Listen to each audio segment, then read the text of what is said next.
in the twilight's breath. Spirits awake from their moonlit rest, dancing shadows through the pines. Obojima whispers its ancient signs. Through the mountains, through the streams, magic weaves into our dreams. Festivals that light the sky, where the spirits dare to fly.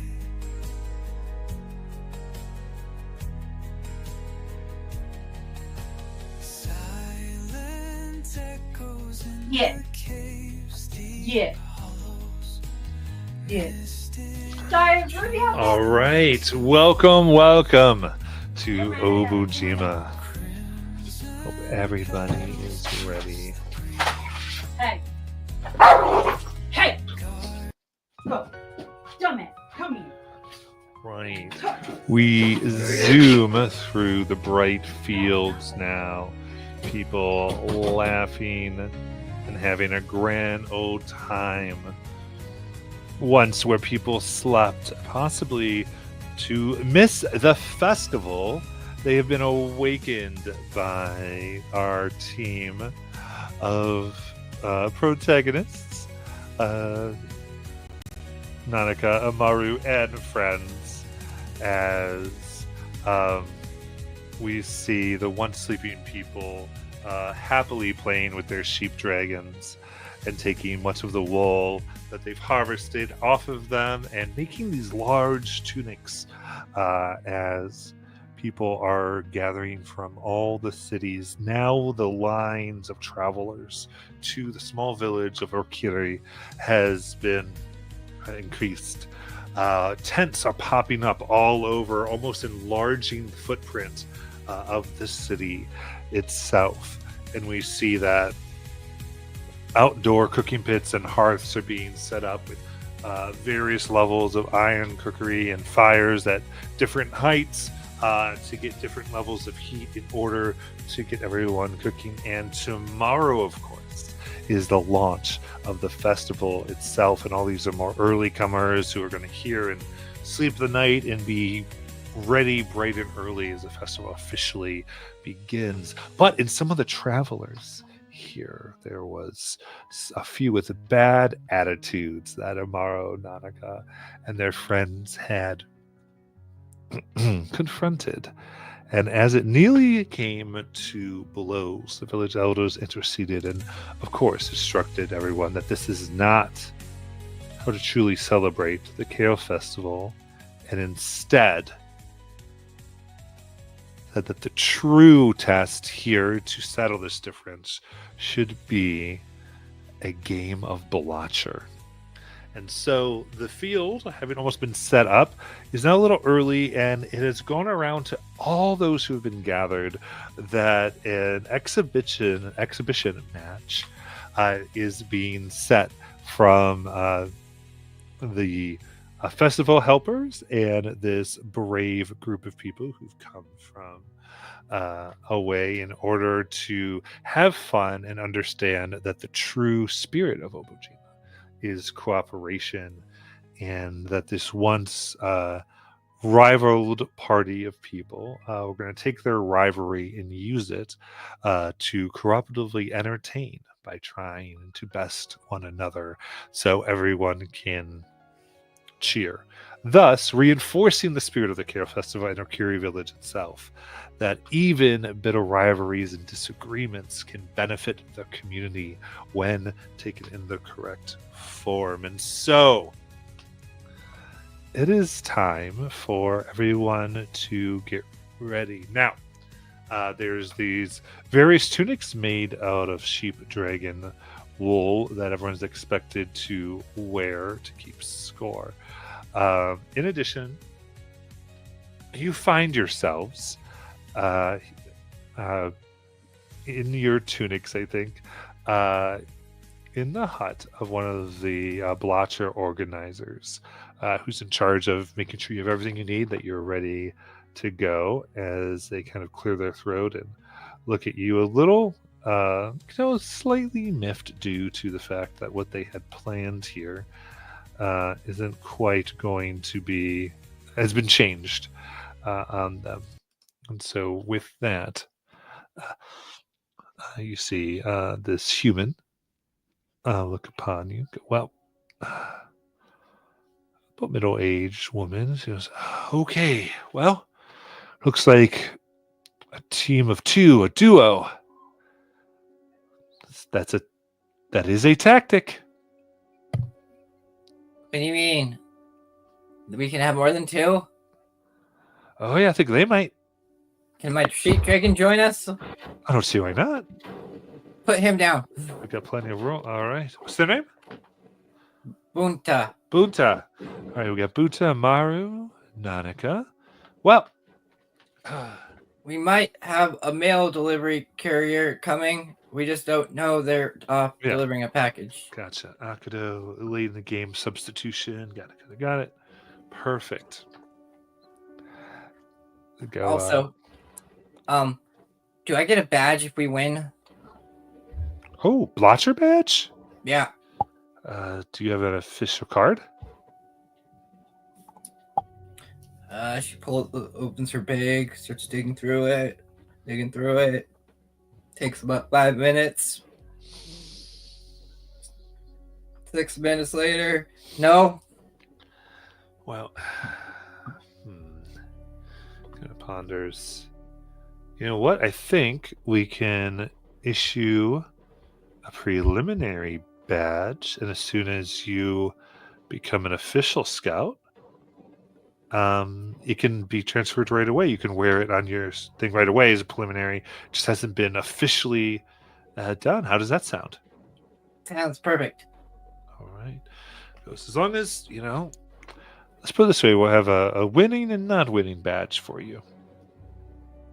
So the, effort badge and achievement badge. She just smiles. Nonika, you know how to play this game, right? What are we supposed to do? Maybe we should get a quick rules. Goes, well, the first thing you need to do is pick your gear. As she lays out various things. So you see here, everyone can choose. There's a shepherd sling, various lengths, and she explains this is standard. Everyone's going to need one of these, and then you're going to choose your produce. She has this various large baskets that look like they go over the shoulders that hold what is very clearly overripe produce. You even touch it and it's like some melons, and your fingers kind of sink into the skin a little bit instead of it being hard. You just want to be a little careful, but basically just you throw this into the sling around your heads and let it fly at your opponents.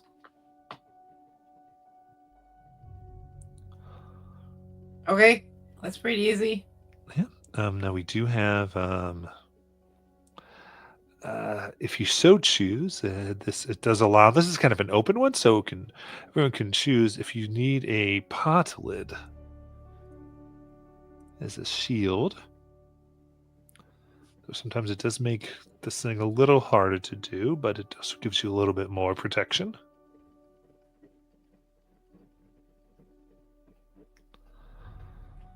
Use those. Would you like a pot lid, Nonika? I don't think I would use those very well. That's okay. So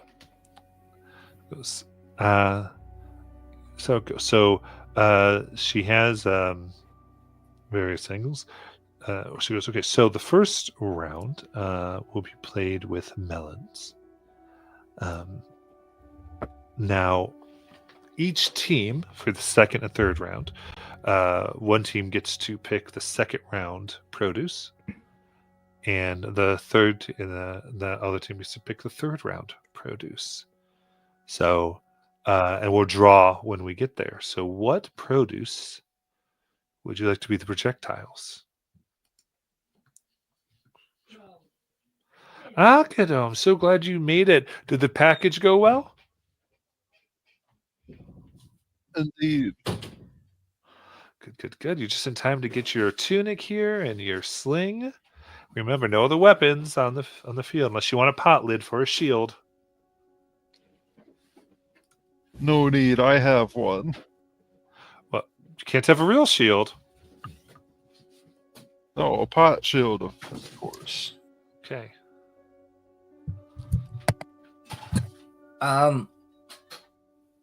Puddle. What produce do you guys think we should use?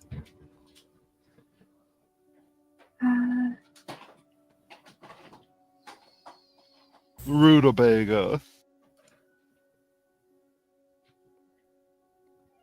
We're slinging the produce at other people, Aikido. I don't know if you caught that part. You just showed up. Dog, zip it. So, do you still suggest rutabaga? Brussels sprouts.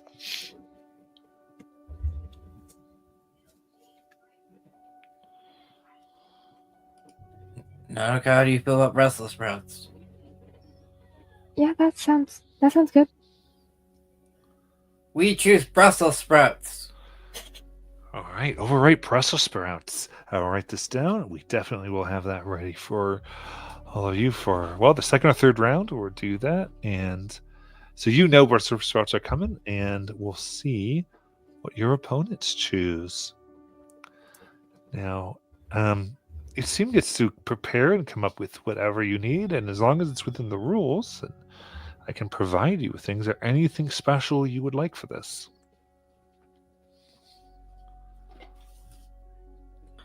A sling? No, I think we're given that. I'm okay. Okay, you can decorate your sling too. That's part of the thing. Your Mercedes. unique blend on it. But you cannot touch your tunic. Has to maintain, right? That's how we keep score. Okay, gotcha. Our magical tricks band. Oh, well, as long as so there's nothing where you as long as the only thing you're affecting is the field or your produce.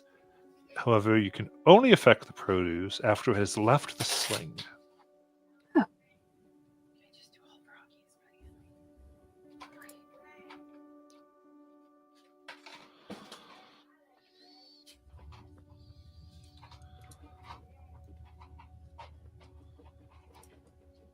How do you win?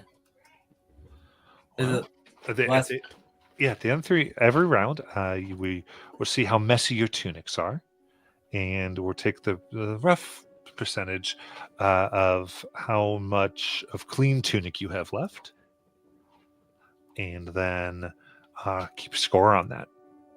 And at the end of 3 rounds, we shall see who's on top, and you win each round. So it's kind of a best 2 out of 3. Well, I think I'm ready, guys, if you are. Yes. Nanuka is going to put mage armor on herself.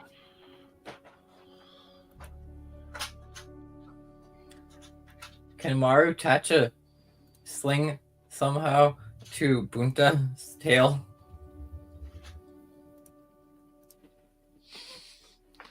You can certainly try. I got you. So she would kind of do it at the tail. Yeah, you get it. So that's at the tail, and I think, yeah, and I guess they can use their mouth to load. Well, it was either that or like they have this thing called a wind pistol, and I didn't want to like. Where I was thinking like maybe I put the sling around their mouth, and like a rocket sling now we have, type thing, where they inhale with the thing, and then blow it out. Where I would be loading it type feel, and they'd be like.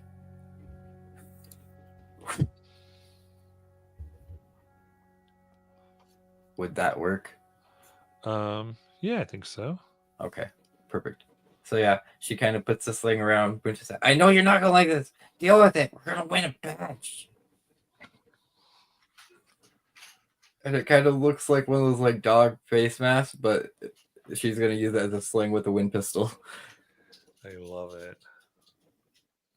All right.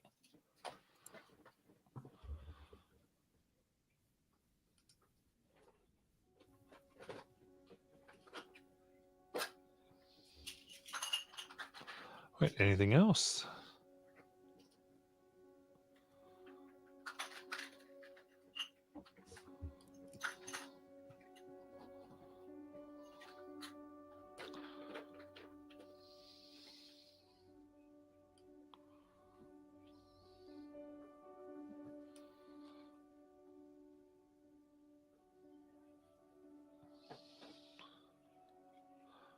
Okay. In that case, you are sent out.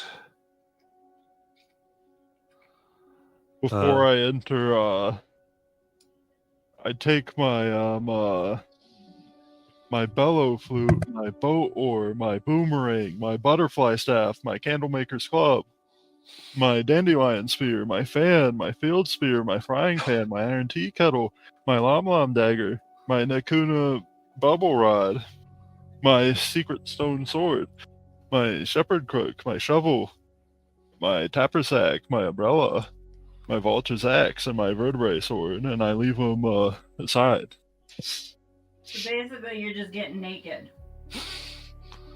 That's That is weaponry, not my armor, silly Billy.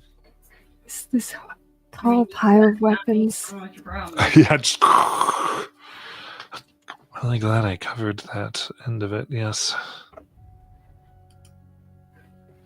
I still don't get how she carries them all. It's taller than Akita. It is. It's like twice the size of me.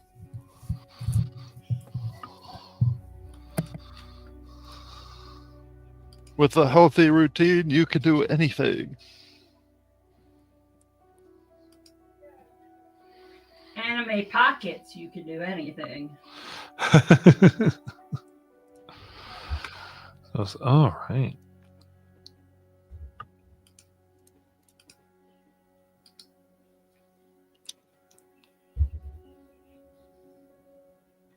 So with that, all right, you're on the way. Anything before you get to the field?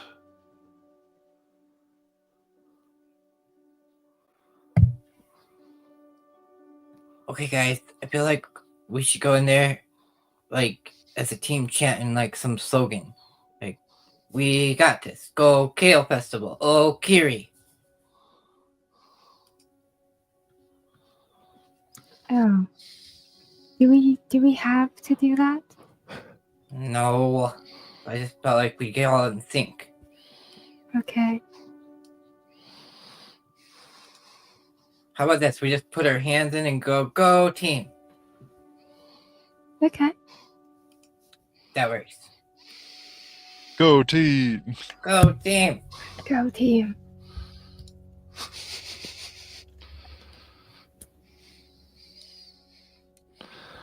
All right. So in that case, we're going to approach the Blotcher field. We see a bunch of various first age relics that have kind of come into a little bit of disrepair or have been severely damaged. Have been used, and some actually seem they might actually be working. You're not entirely sure, as they still kind of like glow and vibrate here and there as you are invited to take the field. Where you want to go?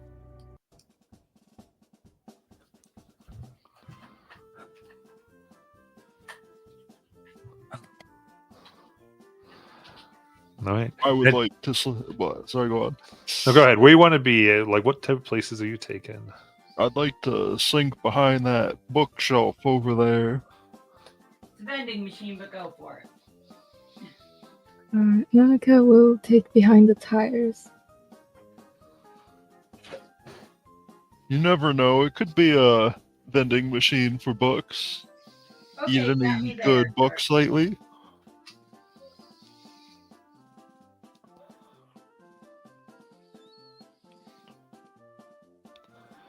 Then what about Maru? Maru and Bunta will like to be at the vending machine in front of Akito.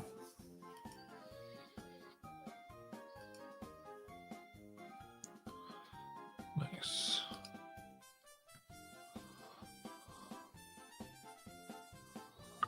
Very good. And then out marches the opposing team. Trio of the Nakadama. Oh, they're so cute. I like this one because he's wearing a fish on his head. Yeah, my favorite.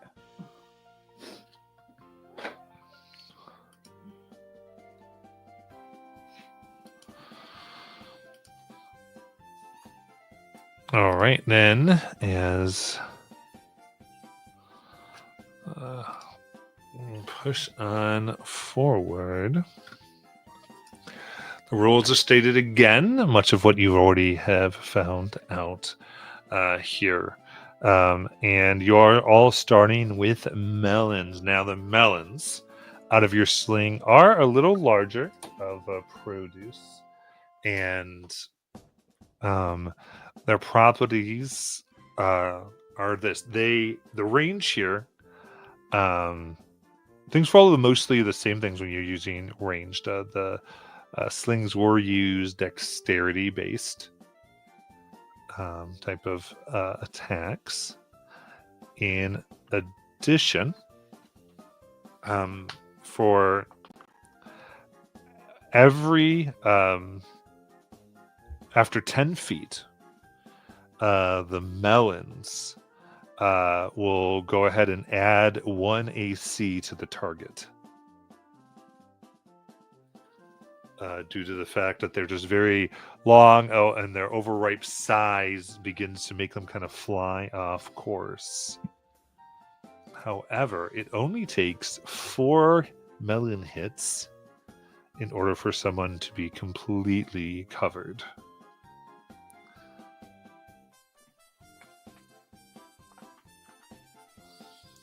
Okay. And the thing with the melon, if you do miss your target, you do have a percentage chance at hitting the target or hitting a creature that is within 15 feet. This makes sense. Yeah. Yes. Perfect. D&D is weird. Shut up, I know it's not D&D.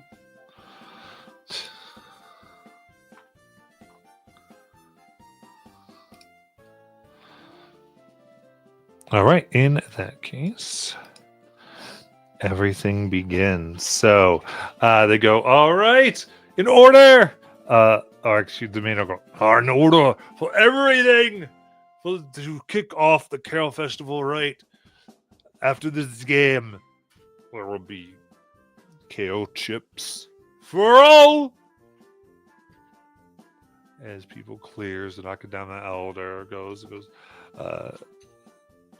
now, these two teams disagreed with passion on the point of the Carol Festival.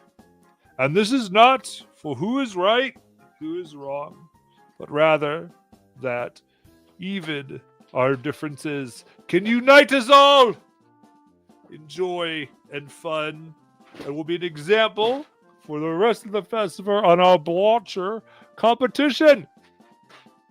And the crowds here begin to cheer, and you see now there are easily a few hundred, if not into 1,000 people now who have gathered around to see this, and people are cheering, and they're all betting stalks of kale to see who is going to do that. They have kind of put that over, and people are like, oh, I can come over. I might even have to buy any other kale for the whole festival if I do well here, as all the leaves are being exchanged and put into large baskets to be held and kept in safe. And finally goes, now each team to start our competition will challenge the other in good sportsmanlike trash talk. And it goes, woo! The Macadam team go, listen, we know that you all had your chance because you messed up. And we hear you got lucky, but luck ends here, and the mess will be you. All right. Mother with a hamster. You're so very mean, and mean people don't get to win in Blotcher.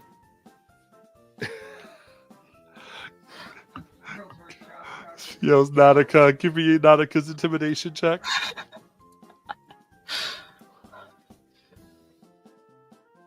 So very fitting. 4. Yep, that's about what I would have said it was. All right.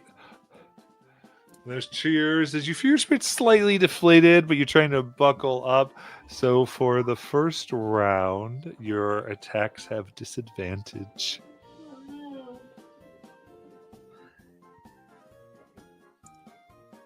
But with that, you can see a large bell to the side of the field as the organizer that helped all of you takes their sling, puts their melon, kind of gauges the wind a little bit. It's a fall shot, like 50 feet as he gets low to the ground, lets it slide, and directly hits the bell. Boom, as it explodes off, ringing with a nice wet sound that goes throughout the fields as things immediately go into play. So, since you have the disadvantage, you all get to go first. I will say there's various things. If you want to be creative, use the field, use your imaginations, embrace the Obojima way.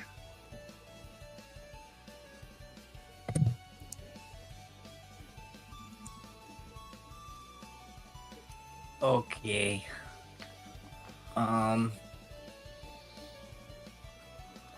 So first thing you're gonna see is Amaro looks to Bunta and goes, "Hey, you see the one around the corner?"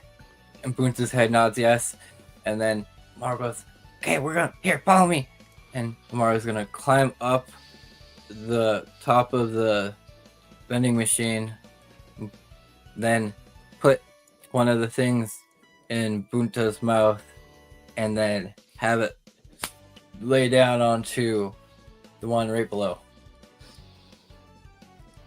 Nice. So this will be a disadvantage, I believe, correct? The disadvantage. And so how far away is this one? 15. 15, okay. Okay. Disadvantage. Roll this twice. Alright, we'll just do up mine. Last one. Bop. That's going to be a 15. A 15. That flies. They try to move, and it is a direct hit. One hit! Ah! Ooh.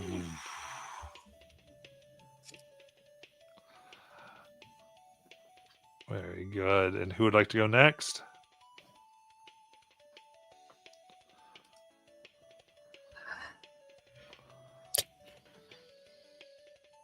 After you. They did say that we didn't try to affect the field, right? So Nonoka is trying to.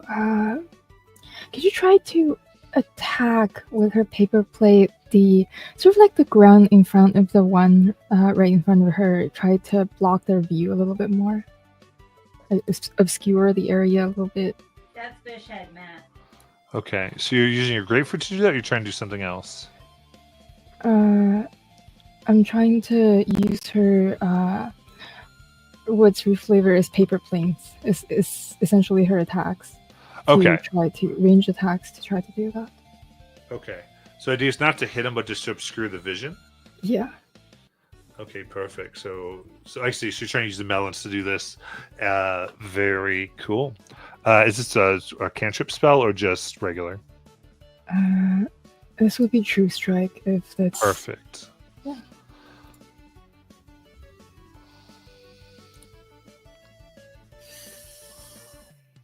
It's a D20 plus. Oh, that one. Oh. Okay. So. Disadvantage will get you every time. Boom, boom, boom, boom. All right, with the nat 1, then we have a special. Uh-oh. Uh-oh. Oh, that's an uh-oh. The Tarask shows up. There's no Tarask in Fujiwa. All right, so this is going to be you have to make another roll, but this one's striking against the nearest party member, which I think is Akado. So similarly at disadvantage still. Yes. Okay. My turn was so well. 14. 14. So it flies into the air. What's your AC, Akado? Oh, sorry. 17.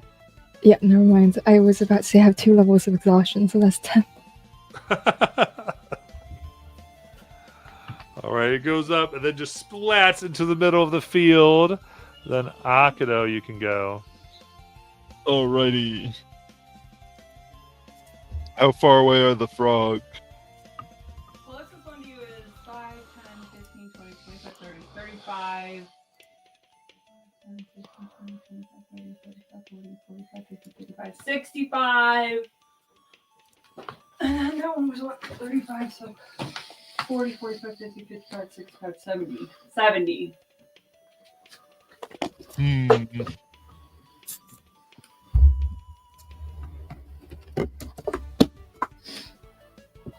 I think I'd like to move up closer to the nearest cover Do you want to be with your partner?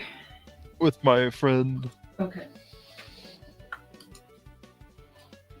and I will simply dodge.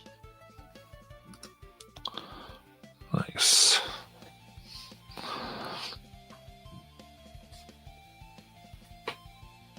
All right, you get the dodging going. All right, then it is their turn to go. All right, y'all, we have this, and they, the one is going to. I can't quite see, but it's going to use their tongue to get on top. Oh, what? Nearest thing near them there. Which one? The one. Okay, so there's one that was right near. This one, right? Yeah. He's got a ring because he's got one hit. Gotcha. Whoop. And it faces directly off against Amaru. Goes ahead and makes their roll. Only for an 11. Let's Amaru get out of the way. You see Mara literally like bound down and then jump up, and it flies right between her legs and probably almost like hits Akito's head because they're like so much taller as a vending machine. I Really? duck down because I am dodging. I know. For flavor though. All right. The one near the vending machine wants to move up to, I think there's like yellow bricks and stuff. You mean the hay bales? Yeah, the hay bales. There we go. So, and is going to attempt to lob it over and get 3/4 cover Nanika. Oh, you better say she has 3/4 cover. She's behind all the tires. It's the best hiding spot. All right. So that's 18. What's your base AC? 15. 15. Three-quarters cover. It just hits the tires. Then Get fish head. one in the back is going to move up to the bigger, kind of almost centerpiece of. The barrels. Yep. And try to get a good shot at Amaru. That is definitely going to miss. How do you evade it?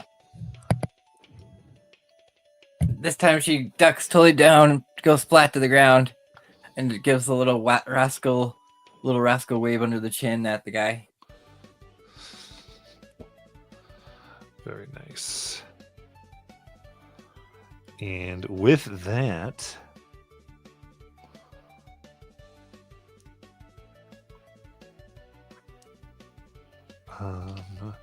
let's see here. We're going to roll a d20 for Amaru, who's on the vending machine. All right, nothing occurs just yet. With that, it's all of you again.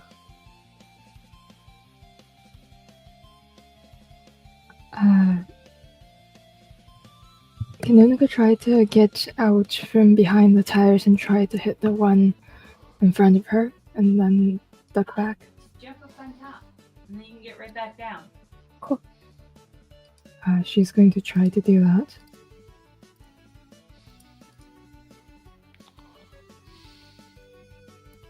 Nine. Oh boy. They're able to duck and it hits the hail bales. Oh, she'll get back behind cover. All right, next. Well, I still have the high advantage, so I start slinging my sling down. So is this a straight roll now or disadvantage still? Now we're back to straight rolls. Uh-huh. Going down to that one who's yeah. exposed. That's a 25. Woo! What the?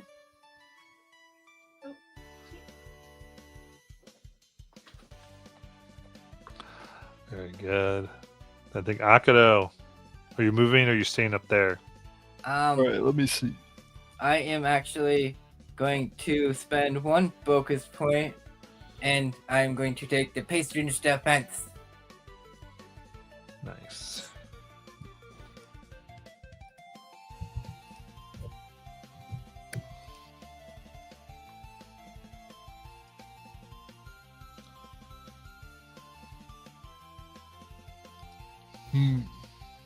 Is it my turn then now? Yes. Alright. And there's Lafrug right over there with the orange hoop, correct? Mm-hmm. Oops, he's been hit twice. How easy of a target would they be? They do not have any cover, so straight roll. Alright. I'll take my shot.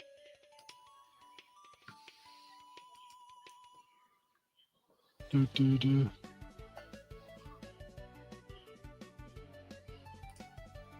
11. Okay, that will miss. And that is close enough. Was that the one that The orange ring. Okay, so 1, 2. All right.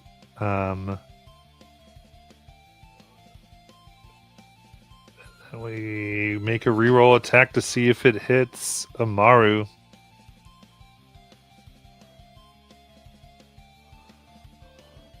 Now you just be mean. I told us how the melons behave. Disadvantage, right? Because I'm dodging? Yes. Yes. Kid over, roll that again, I guess at disadvantage. 10. I don't believe that hits. You see Amaru like quickly sees out of her back of her head, it does a backflip and goes, "Hey, not your target."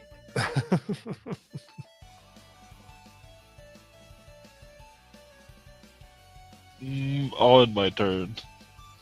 Very good. Now I think I'm gonna move up.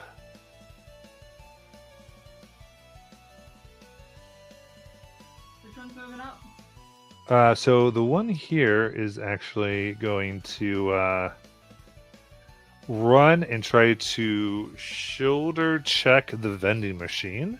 Hey, not cool. Not cool. But funny. Do an athletics one.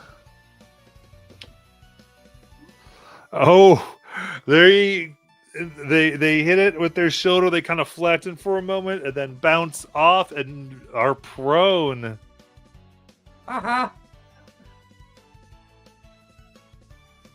That one's having a bad day and is going to get kicked from the team. Right. The hail bales want to move up so that they can be 10 feet away from Nanika. Uh-oh. Oh, on the other, so they're not behind the. There we go. They go. Got you, little one. Who are they calling little one? Smaller than she is. Rude. And to hit Nanika, that is going to be a 21. That does hit. Okay. I'm sorry, you get a ring.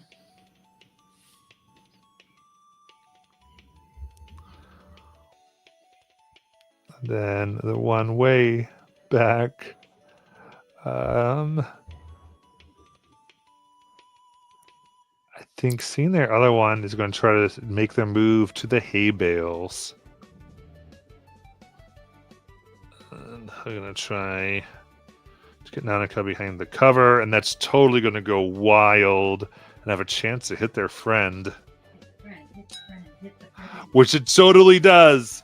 It goes up and trying to get Nanika and lies square on their friend's head.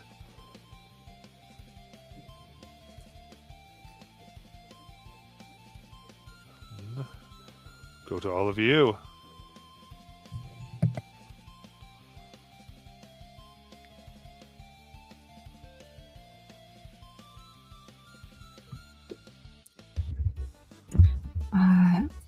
Monica is so very not good at this hitting people thing. So she is going to take maybe 4 or 5 melons and cast a spell so a bubble comes around these 4 or 5 melons.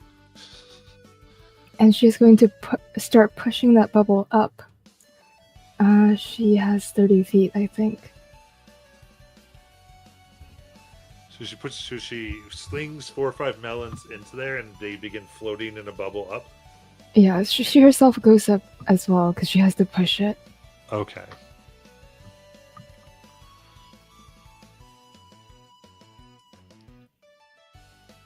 Right, that just goes on happens.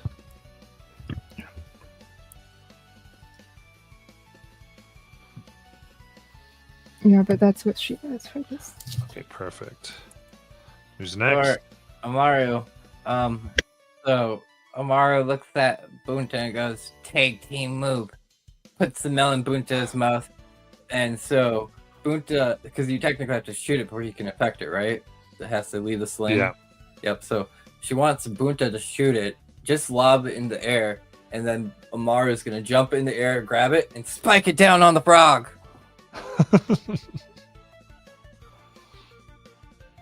So what would that be?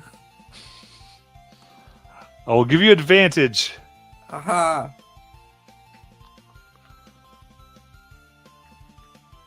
That's gonna be a 14. All right. That will just go straight on hit. Pow! All right. Now, because they are prone, you overdid their, because of your movement, you got that. They actually are fully covered. One down. And she looks at the one that's standing over there by the hay bales, because now Amaru's on the ground where this one was, and does the little rascal wave at it. It sticks out her tongue, and that will be my action. You probably have more movement if you want to, I don't know, not stand out in the middle of the field and stick your tongue out. No, I do. This is me Okay. taunting them. My bad. All right. Then Akado. How far away are the hay bales from me? 50. What would be the nearest cover to get on the way to the hay bales? Hey, Akatito, I'm just gonna throw you this idea. There's that little like wheelbarrow thing right there. Maybe you could run off it and get some extra height and do like a crazy flip. True. Hmm. I think that one's wrong. 5, 10, 15, 20. 5, 10, 15, 20. Yeah. It's either this one or this one. They're both 20 feet from him. So you can either do the whatever the fuck those things are called, or the cart. Let's do the one nearest to the camera. And how far away is the next Lafrug? Next is Duke Frog. So that one's gonna be 25 from you. This is 5, 10, 15, 20, 25, 30 from you.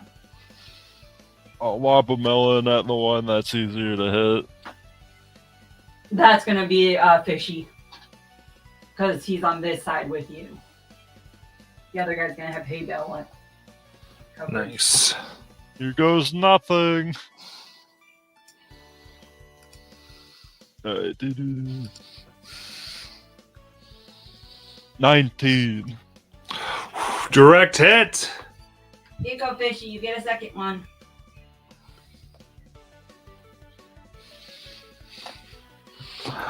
All right. And with that, all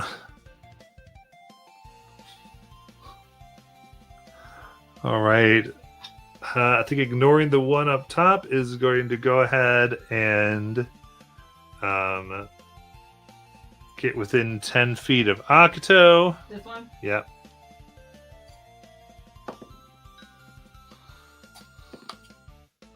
For a total of a 23 to hit. That'll do it. Okay. Nice direct hit. Then the one from the hay bales will cross to be within 10 feet as well.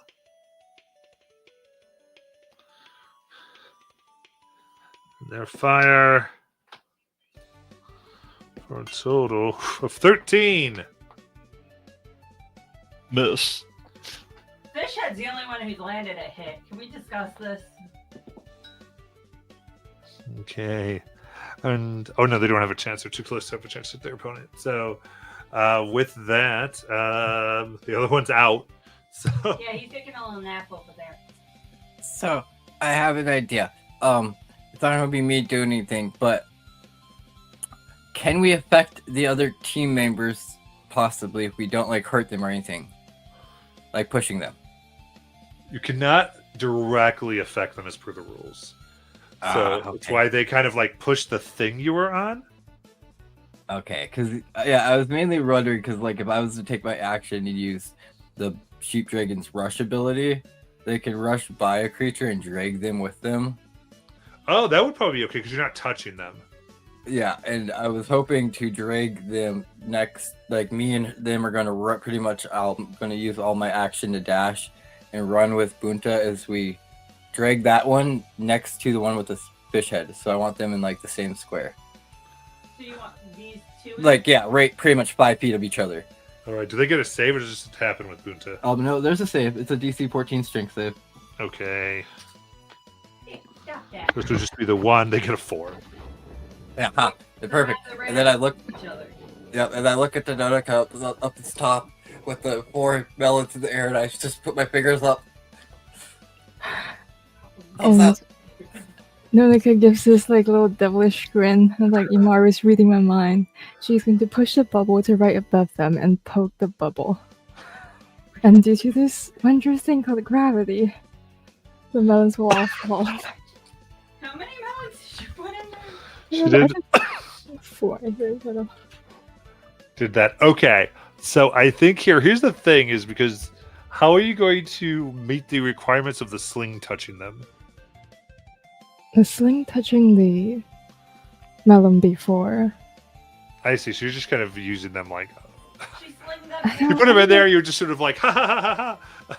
Yeah, I like it. slung them. Give me oh, let's do I guess do like acrobatics. So DC 10 just to make sure that you can get all the it touch each melon. Okay.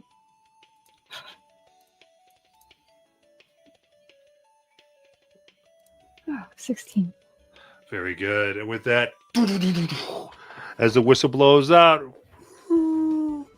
and we might give your team name again. What was the name Oh. again? Ow. We are called the Dependable Disaster Misfits. Okay.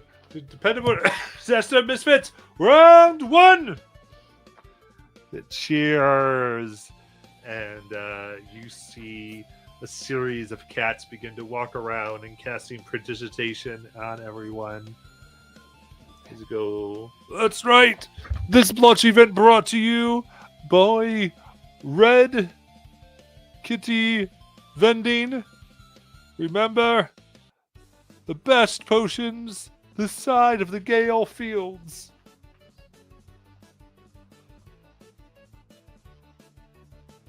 And with that, you have a little bit of a in-between rounds moment. Anything anybody wants to do?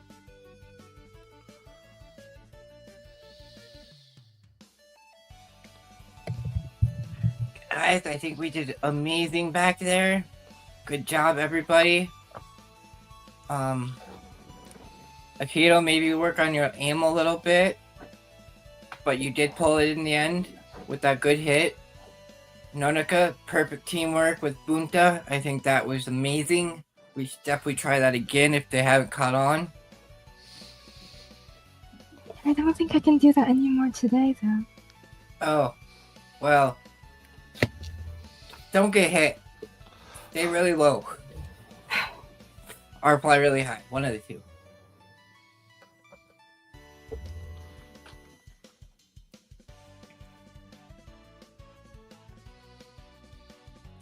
Oh, I wonder what the vegetable for the next round is going to be.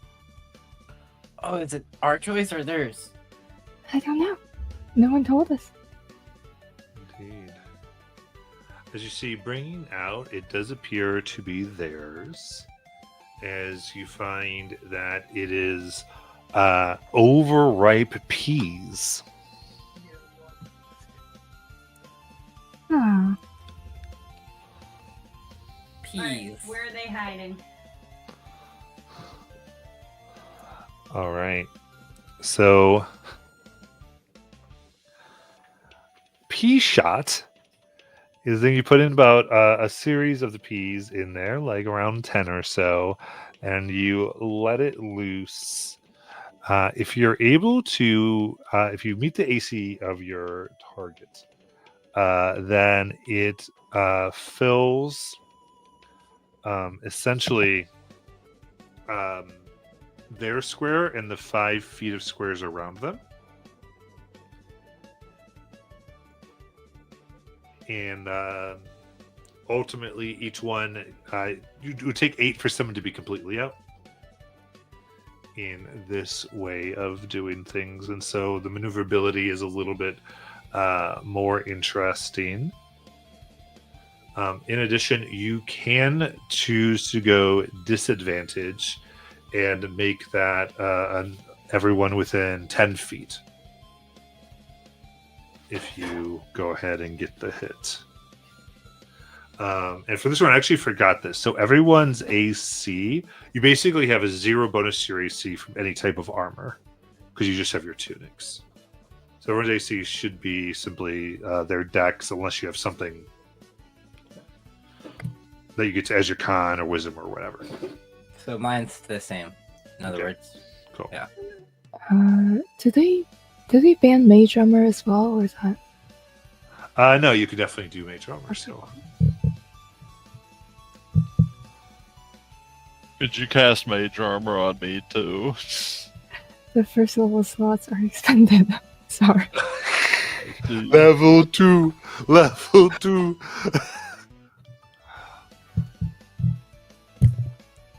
Okay, so in addition,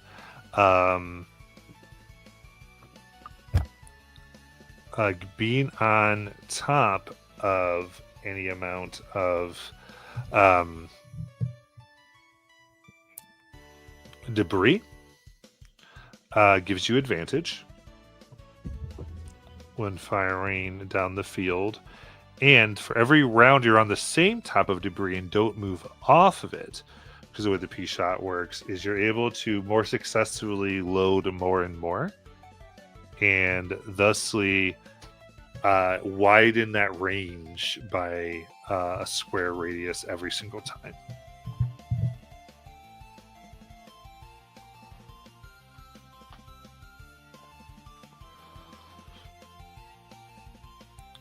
So,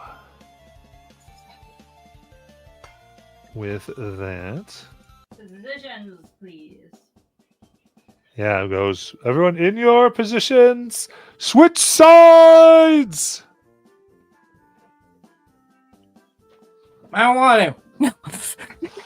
Oh, wait.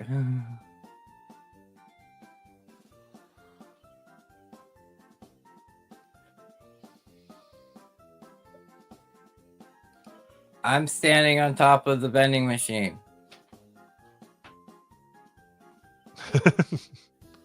I'll take behind those barrels.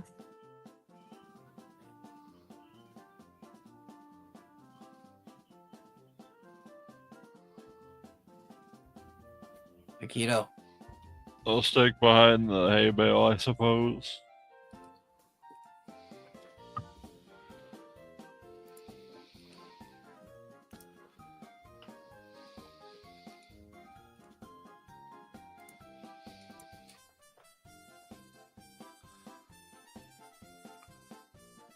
Very good.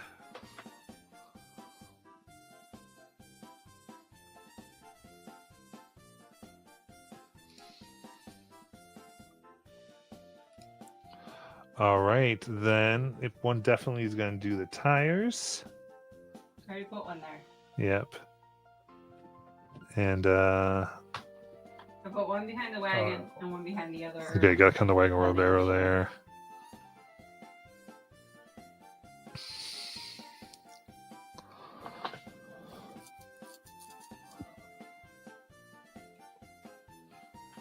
All right, so in that case, everything is set. They go, all right, next round.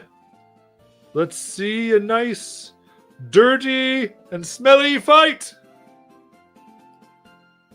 We get the trash talking on. No, in this case, this is simple. Kind of. Oh, for this,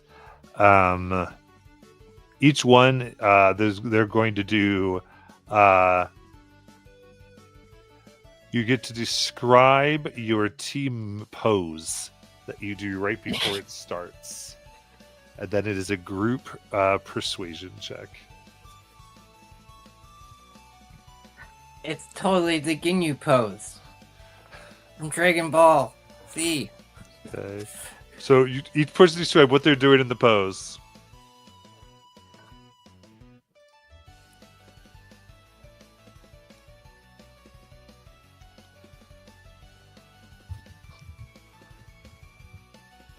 So how does Amaro start it?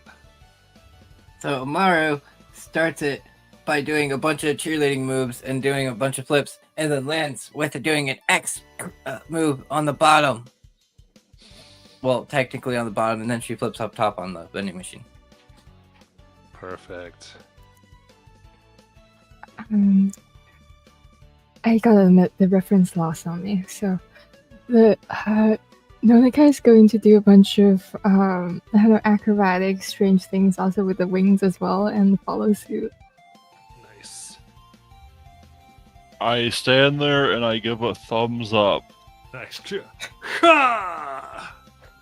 All of them that have that noise at the very end, right? Where it's like, shh. Very good. All right, in that case, everyone give me that persuasion check. 10. 17. 16. Okay. You say they do leapfrog, that's racist.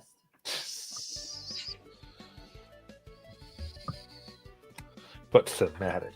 I drop my d20. Or would it be called specious? I don't know. Here we go. Okay. So they hop on each other to make like a full-on vertical totem.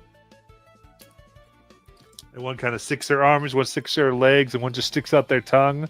Ha! At the bottom one, though, starts to get a little slippery, and they fall over. Then have to grasp and quickly run to their spots, which gives all of you. You have a choice.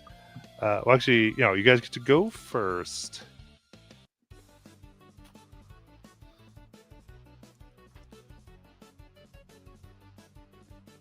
I don't feel like we're playing in a video game arcade. Okay, so Akita started up top, but this round she is going to. Yeah. I'm going to dash and get up top the tires. I have 45 feet of movement, so if I. Or 35, if I dash, that's 70. 45 is all you need to get up there. Okay, yeah. And then buddy. once I'm up there, I'm going to look down at the guy and I smile, and then I do the little rascal pose again as I take a vicious defense. Amazing. Who's next? Nanaka, can she, with 30 feet, move behind the gray vending machine on the right there? Yep. Yeah, she'll do that. And as she was moving, she's going to try to aim for the middle frog person there and make a shot. The cart, Matt. Okay.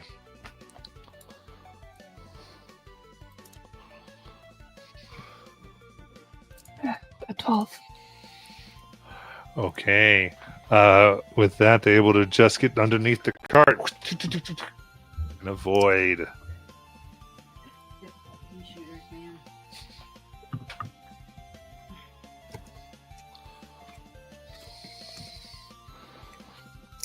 Okay. Next, Akito.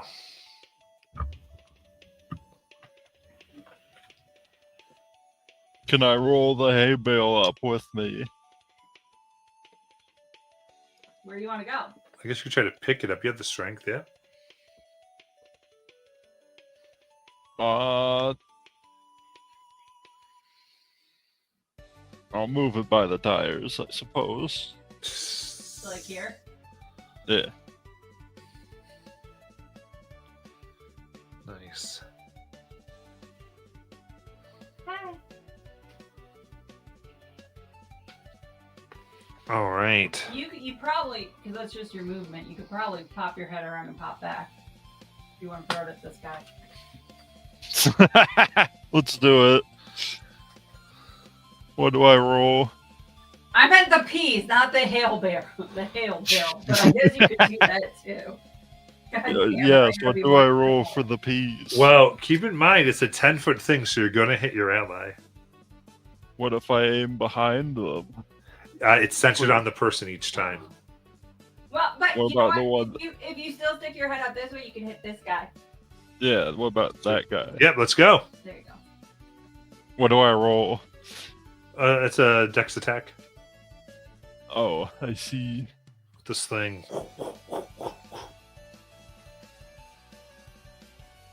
Nope. 6. Oh. All right, I'm gonna need all of you to start rolling better. I only have a +4 to hit.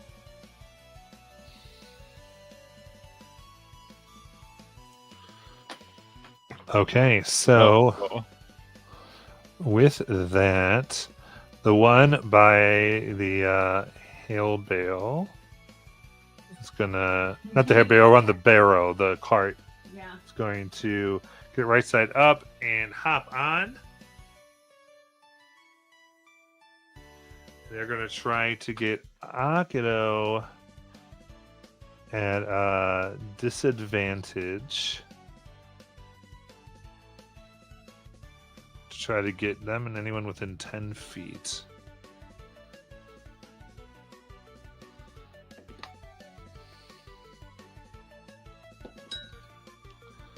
So that's a total of an 11. Misses me.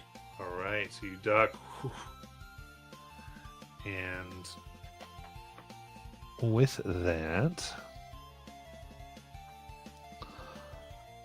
the one that's by the hair bearers is going to go over and grab the cart. What hail bears? None of them are. Sorry, the tires. He's going over this way to grab the cart? Yeah.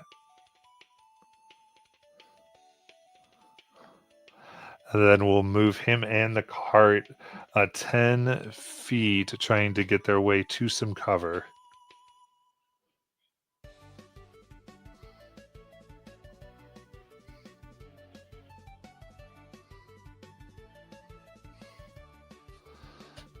Then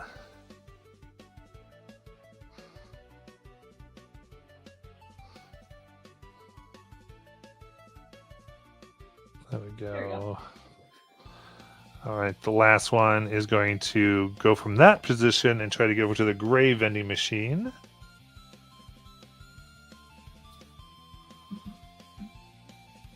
And let one We have to get to a meet cute here, guys. just do a standard shot at Amaru for a miss. And it's yours all turn. So, if I was to shoot at the two that backed up into that corner, Yep. would I have advantage because I'm up top or not? You do have advantage if you're going for the one in the back. Okay.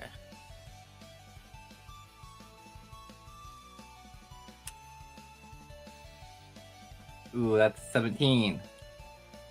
17 will hit. Means it hits both of them, right? She was on up there for one round, so there it is a 10-foot. Yeah. Okay, so they each get a mark. Took cover, but the 17 beat their cover. And then Amaru just stands there, not just do that patient defense again, so she just waves. Smiles. Love it. What's next? Nanako will hop on top of that vending machine Let me fix this. Nice. and aim at the ones that Imaru just shot. Are they in range for that? 30 feet? Well, for the record, you can also aim for the one right underneath you, but within 30 feet, Yes. you can aim for the front one, yeah. But he's Okay. on something. I don't know what that means again. Alright, I'll All do right. that. You don't have advantage because the front one is on a thing. But you can always aim for the one below you with advantage. Now, wouldn't that also hit myself? Right, Matt? If I hit. Yeah. Yeah, okay. Yeah, she's going to try for the one behind her. Okay. Only get 7.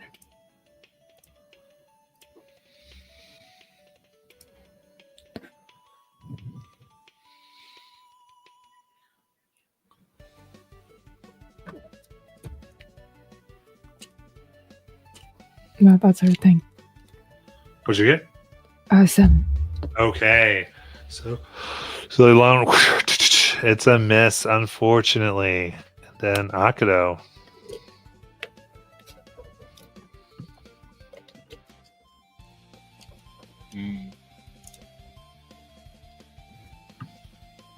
Could I try and do the same? I suppose. I'll bring the hay bale with me. You're just walking around with your cover. Yes, Try to stand on the hay bale and then hop down. You're good too. exactly. There you go. Amazing. So you get the lower one with advantage.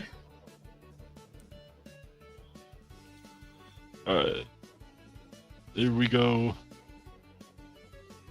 For a natural 20! Oh my goodness! That's double the splots on both.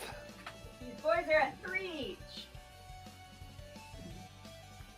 And you know what? I'm feeling lucky. I'm gonna... No, nah, I'll save it. Please continue. Do you want to hop back down? Yes. And I end my turn. Okay. So they kind of move out of their cover. Which one? Well, the one picks up the card and starts moving it. They're going to want to get behind the vending machine eventually. But before they kind of do that, they're going to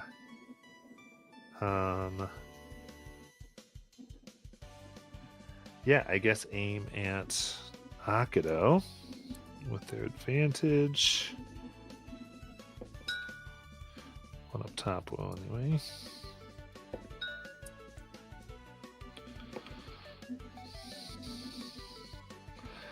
For a 23. That'll do it. All right, so you get spotted. Regular shot 1 to 6 here. for a miss. So there's the one. One by Nanaka is going to try to tip over the vending machine. I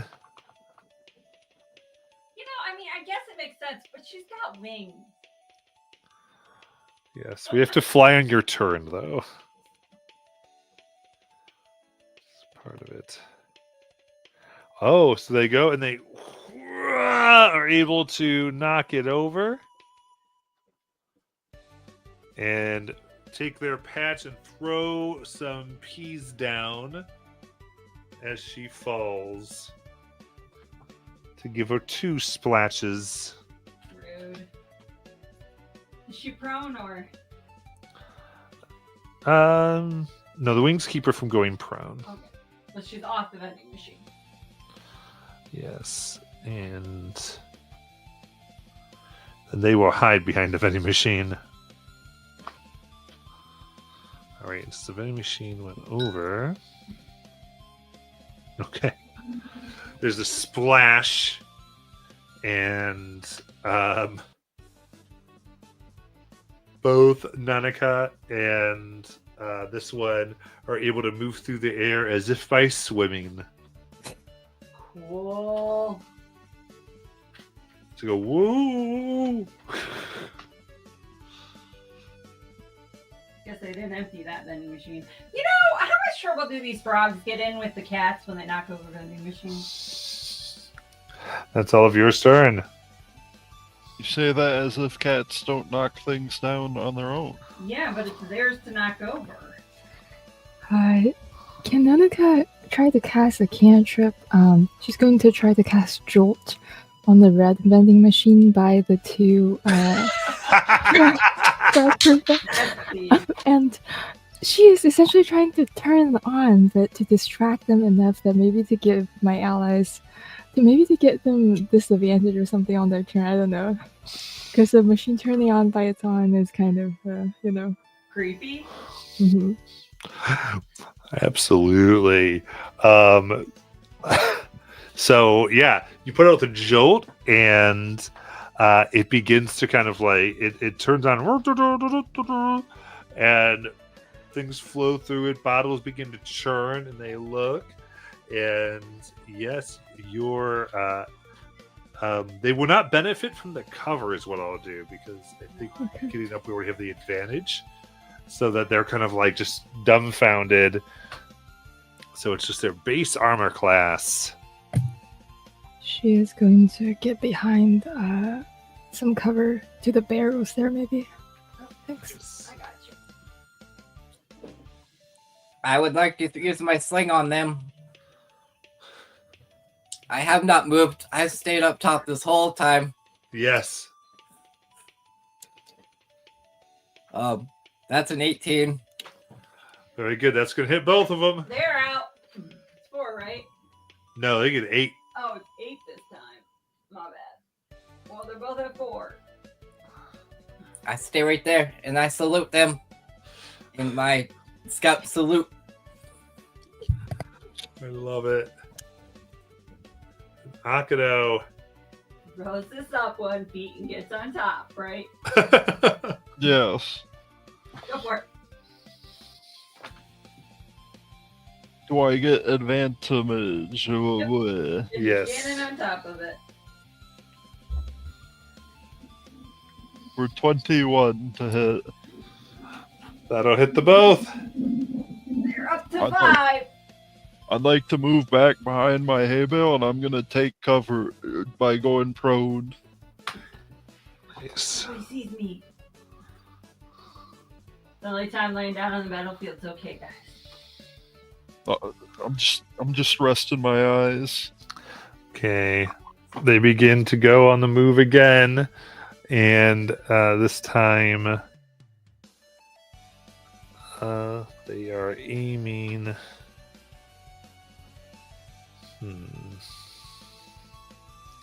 It's kind of both here. They will go ahead and try to hit Maru.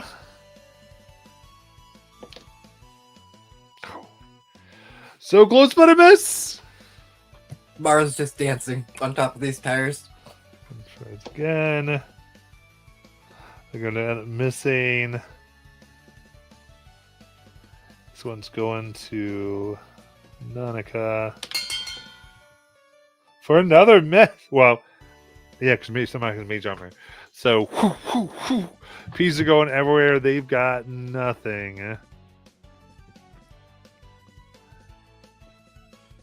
Then it's all yours turns again. I think why Amara's dancing, she does a little like spin on her back and fires, just having fun with it now, fires a sling at the frogs over there in the corner.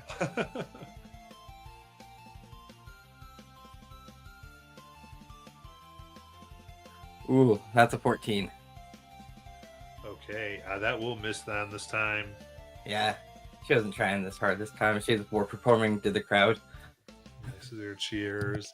And now they do begin to cheer a little bit of make peace, make peace, make peace. As the crowd has kind of begun to assume that you all are going to whoop these two guys.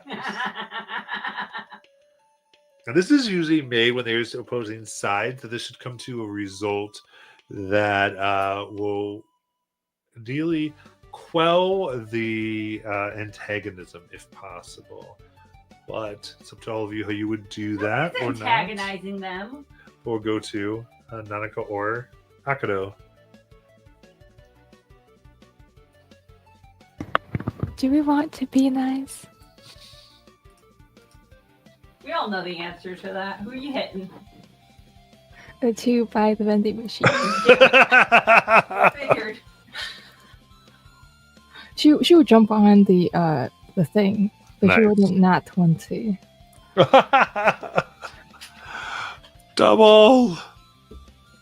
Just for the record, if they get hit one more time, these two are out. But she will hop off. And also, I'm running out of rings.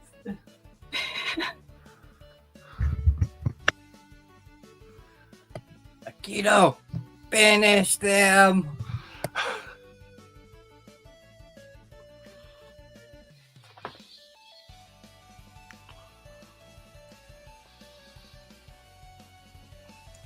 Just They have please to appease or peas. Please.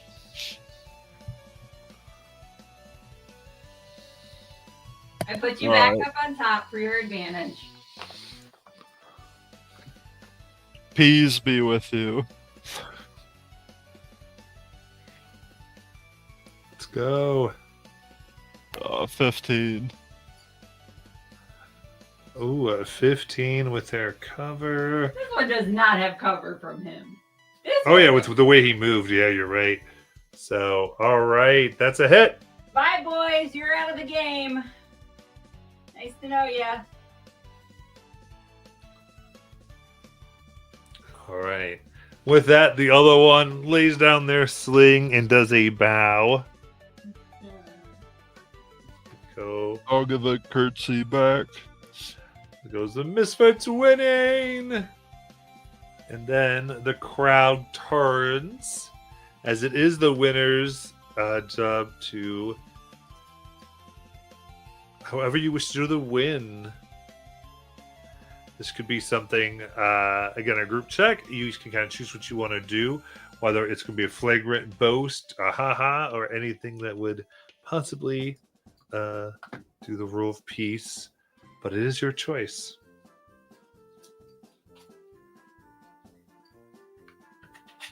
Namiko, can you make confetti? Well, so she will try to, let me see what she has right now. And she'll cast task, and there will be these like colorful origami birds all about. But then also she'll kind of look to the people they were competing against and kind of sheepishly say, "We are kind of going back to clean up the mess that we all made back at the stand at the shop. Do you want to come with?"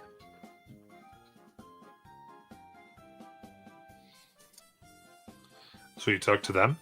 Yes. It goes, and they kind of look and mess. Yeah, we can come. You all are really awesome.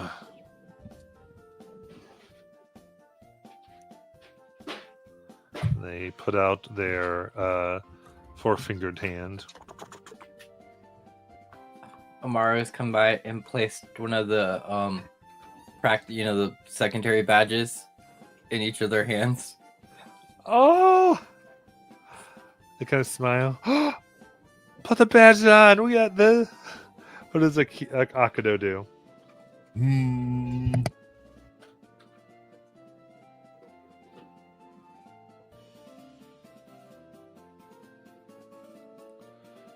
Can I get confetti and hand it out to everyone to throw into the air? Okay, but you're cleaning that shit up at the end of the night. Of course I am. You do. As you go through this, and everyone cheers as peace is made, and even the elders of the Nakudama kind of give loud to let them know that they should accept this graceful gesture. As with that, the elder gets up. Now, the Carol Festival has begun. Everyone cheers, Carol! Music lights up. And you are each given the official winning badge of Blotcher. As well as you get to each munch on the first official pieces of kale of the Kale Festival. Cool, get off my mat.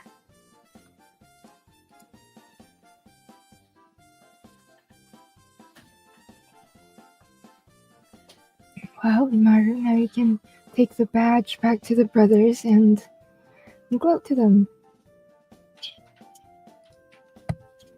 Exactly. I've given all my kale to Bunta. They love kale. Good job, guys. That was really hard work, but we pulled it together as a team in the end. But we still smell bad. Well, you guys do. I never actually got hit once. Aww. We took it for the team. Yeah, you guys did.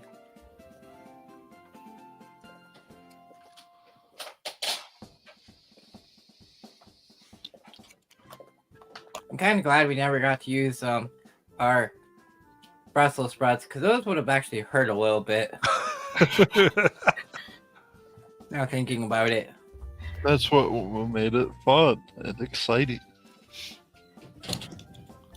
Why are we always so aggressive?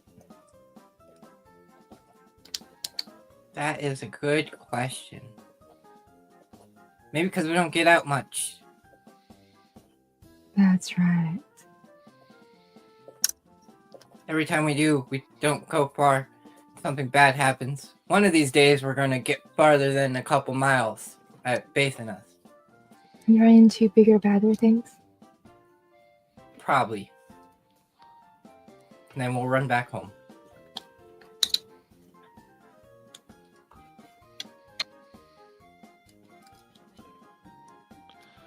Very good. And so y'all get home, get cleaned up into your Kale Festival garb.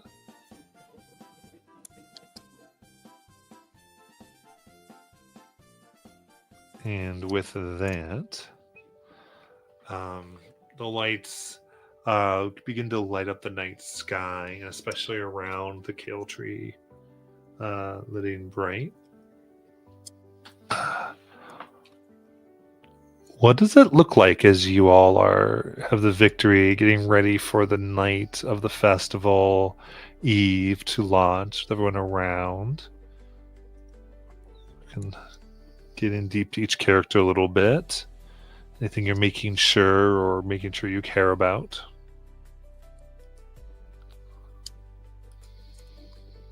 I think for Maru, she really loves the lighting part when they start lighting up the village at night. And once it starts glowing around the kale and really highlighting just the prettiness of the village.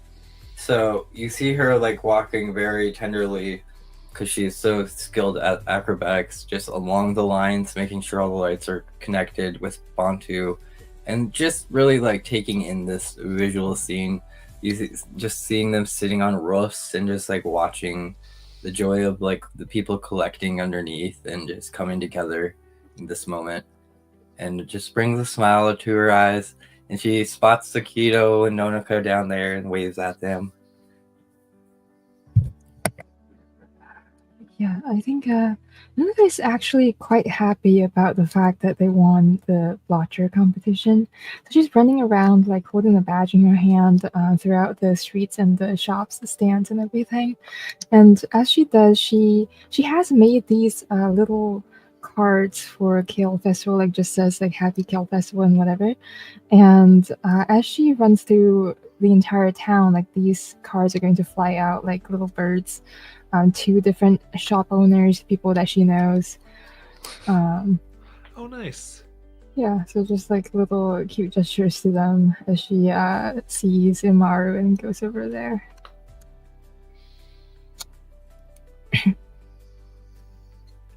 After delivering the mail for the day, I'm going to climb up a kale tree to get the best view of the village.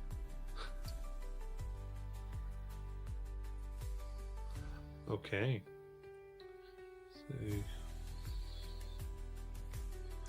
All right, you get up way top with the kale tree sort of goes back and forth, and you see Maru and Nanaka moving down below.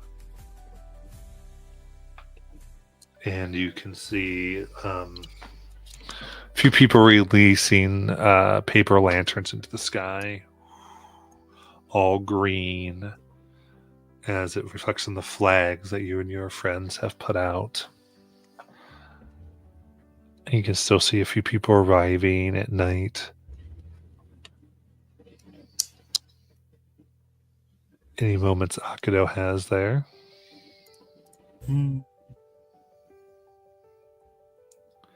I'll sit and count the lanterns that go off into the sky.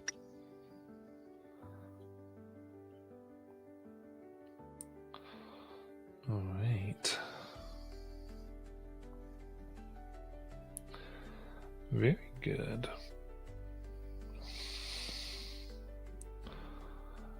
And so I think at this point, three of you kind of like see each other enjoying this little bit of a moment here. And you have the night. It is yours. Whether you want to go adventure to different parts, seek mischief, or do grand gestures, or even just check up on people, you get to decide how you spend your festival night.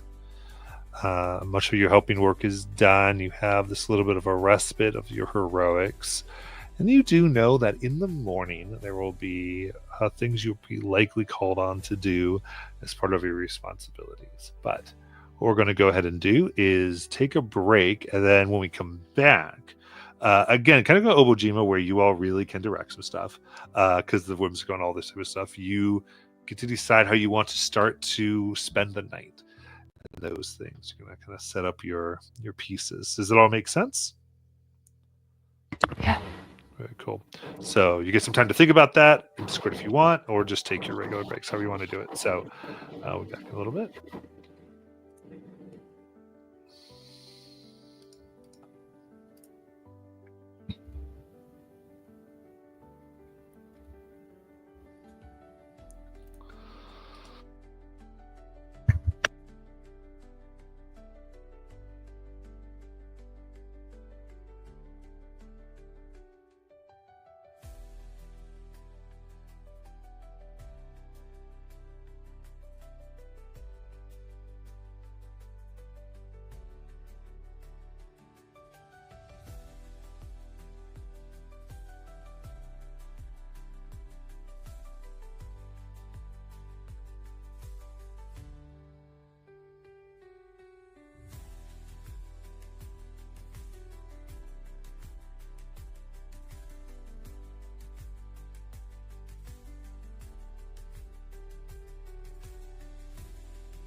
Alright. So.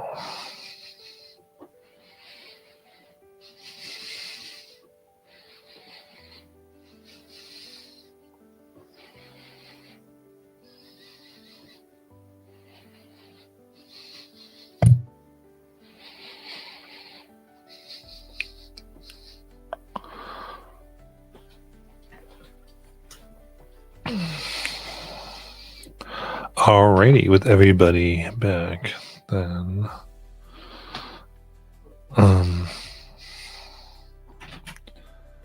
As the as the torchlit night goes, and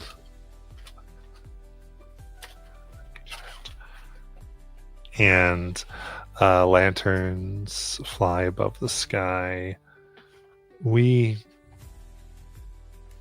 can see Iwo there's the various people, but also several spirits finally have arrived that sit lit by the lanterns themselves.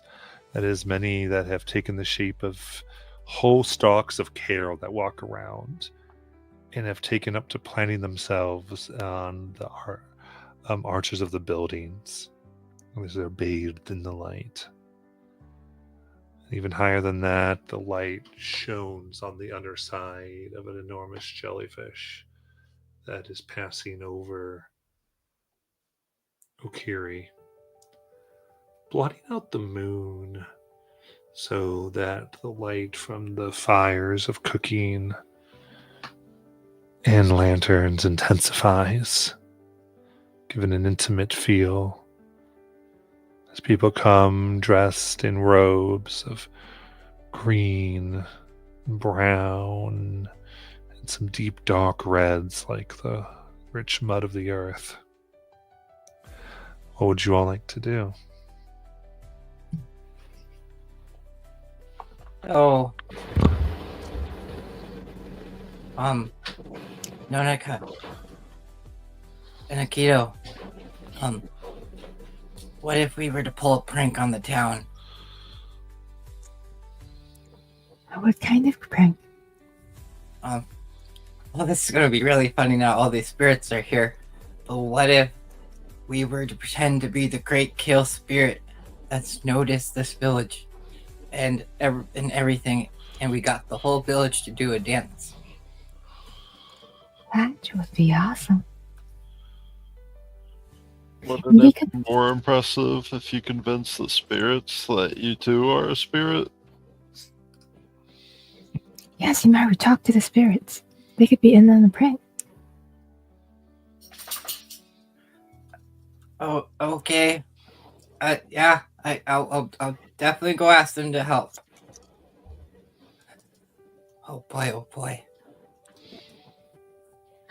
Amaru, rubs their sweaty hands on their pants, gets them himself all proper, straightens up their little sash with all their badges on it, puts the one that says Spirit Talker right out front, and then goes and tries to find some of the Kale spirits. Okay, so you're going to approach the Kale spirits? Yep. Okay, perfect.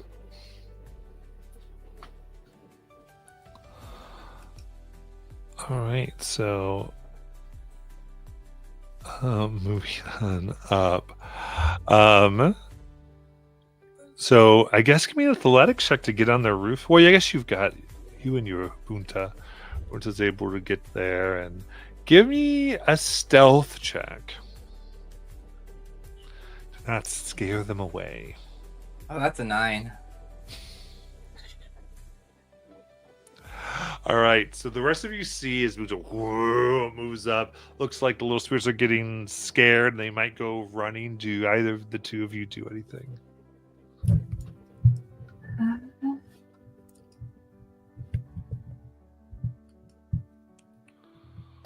I just sort of let the spirits be, I'm not particularly well suited to interacting with them. I guess Nonica still has the kale leaves from, I guess, kale food from before. She's trying to fly up and right by Maru, kind of trying to make a friendly gesture of, I don't know, do spirits eat food? I don't think they do, but she's going to try to be friendly and make a gesture to share and whatnot.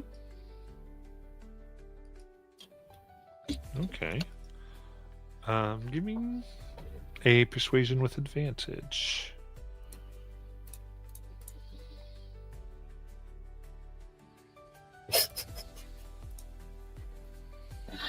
With her exhaustion, that's a 1.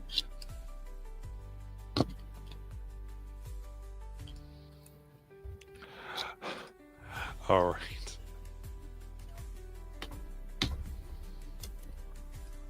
So as you go to do that, they kind of go "Meow!" and give this little shriek, and they will run away, and they leap up into the air, and the frills of the kale kind of spread out and begin to kind of float down to another roof as they kind of gather, and a lot of them kind of look up with eyes kind of on the stem of the stalk, and that make these little faces that kind of look a little scared of Amaru and Bunta.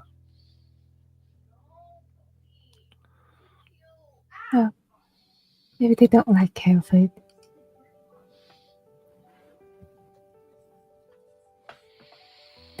I mean, how would you like to be offered yourself? I guess. But maybe we shouldn't go with the spirits and just go with our original plan. That would have been cool, but I don't think they like us much. Could try again if you want to go a different approach.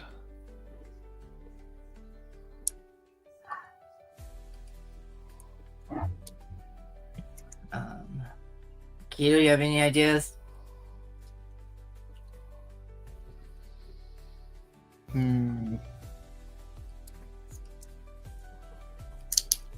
Perhaps we take a slower approach and bring an offering. What kind of offerings do spirits like? Well, I suppose that depends on the spirit.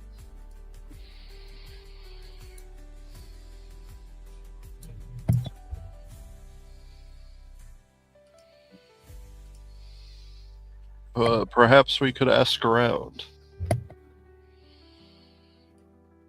Who is the most knowledgeable about spirits around here?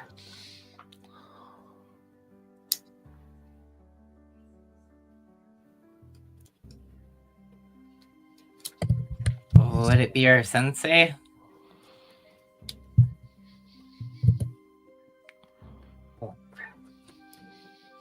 What's her name? Tauntaun? A Tonto, I think. But yes. Yes, not Tauntaun. Arrgh. I thought they smelled bad on the outside. So, you, as you find them, you see they are sitting by a pool of very clear water, smoking this pipe. And as they blow out, you see little bits of the smoke takes the form of vegetables that move across the water, lit by the lanterns, and small little fish of various colors and diamondback, lit by the lanterns, kind of react and almost play, and almost as if they want to try to eat the smoky vegetables. He sits down and laughs. Looks at you. Ah, the misfits. How are you enjoying your evening of triumph and heroics? Very much. It's fun around here. But we have something to want to ask you. Ask away, you've done well. Hey Maru, do you want to? Yeah, what do the kill spirits like?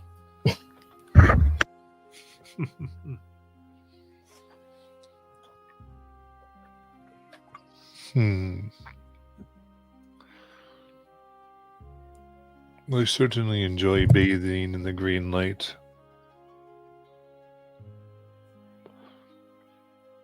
of the lanterns. I know they are fond of scaring farmers when they harvest the kale. They like to push themselves in the bristles and jump out and make a noise and then run away.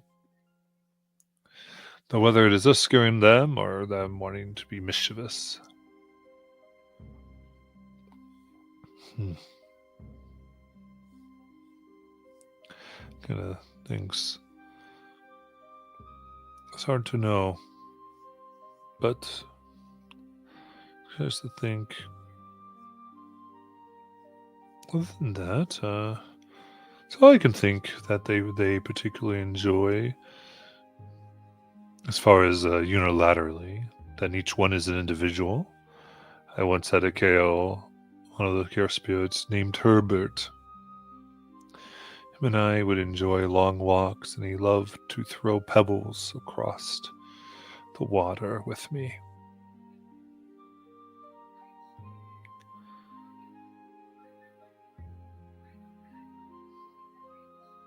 But I think that was just Herbert.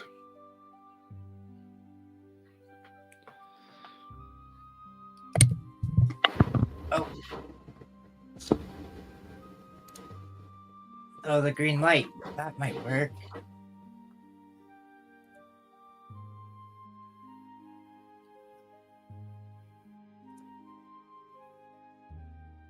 What do you guys think? We could make lanterns that makes light. What if Akito turns and grabs the three of them, pulls them away from Tato, and goes, what if we make a bunch of lanterns and make the green light, and you guys like have the lanterns come up towards the stalk, and like they can come up there, and I can, once they're up there, I'll be up there already, so I won't scare them off this time, and then I can convince them that since they like to scare people, that they'll all go in the stalk and then jump out and scare everybody. That sounds amazing.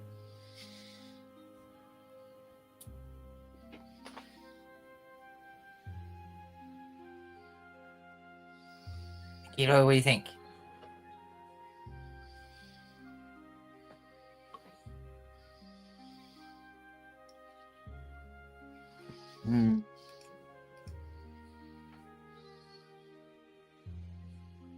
If you feel you must, I suppose.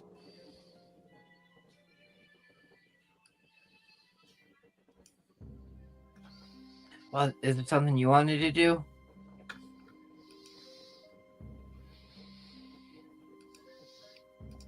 I was just going to check on Lana and make sure her shop was faring well.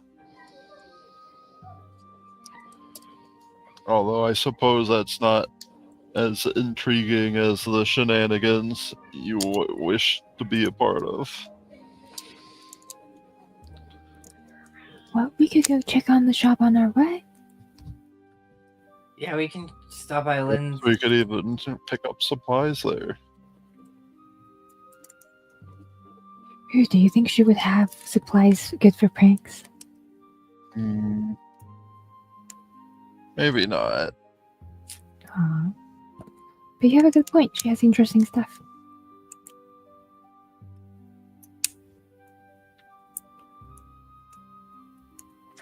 Indeed. Right, Lynn's the one that was the former soldier, right, Matt? The one with the fix-it store? I think you're mixing those Is it Wynneth? then? NPCs. Give me one sec. So, Gwyneth was the warrior. okay, so it's Wynneth, it's the warrior. Sorry, my bad, Zane. And then it is Miss Lindley who had the cool stuff that was like shards of glass and various supplies.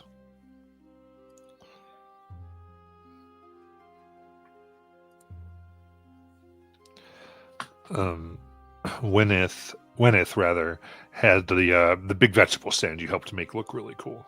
Okay. So do you want to stop? Oh, So good. I was just gonna ask if they want to just stop by and see Gwyneth then. I would prefer to, yes. But could also say hi to it was Lindsay, right? I Lindsay. am very bad with Yeah. names. Go to Or both. you could- One. What were you gonna say, Nonika? Oh, I was just going to suggest maybe we go with Akito to Miss Gwyneth and we could borrow a lantern from her. We made all those. Right? We bought Yeah. our agreement. Let's do that. Okay. So what are you doing first, sorry? Going to find Miss Gwyneth. Okay, perfect.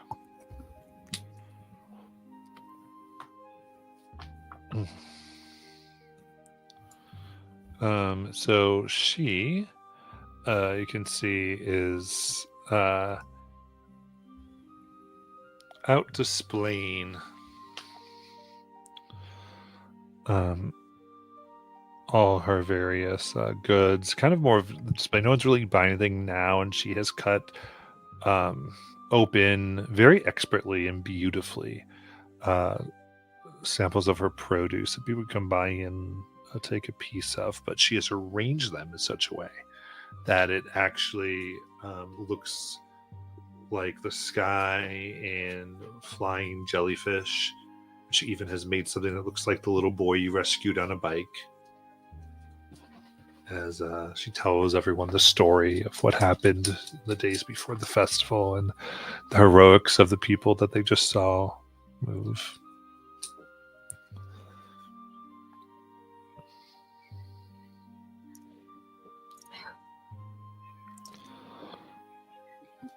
But she sees all of you and waves. If it isn't our champions, our heroes, and our alarm clocks.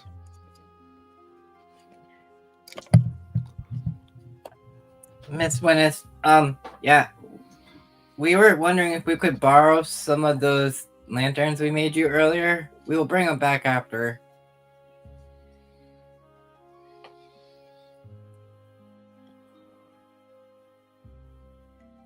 What, you need to borrow my what?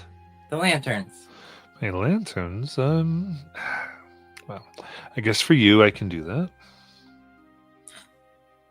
And I think Miss Akito had a question for you. I just want to check in and make sure you had a productive and prosperous day.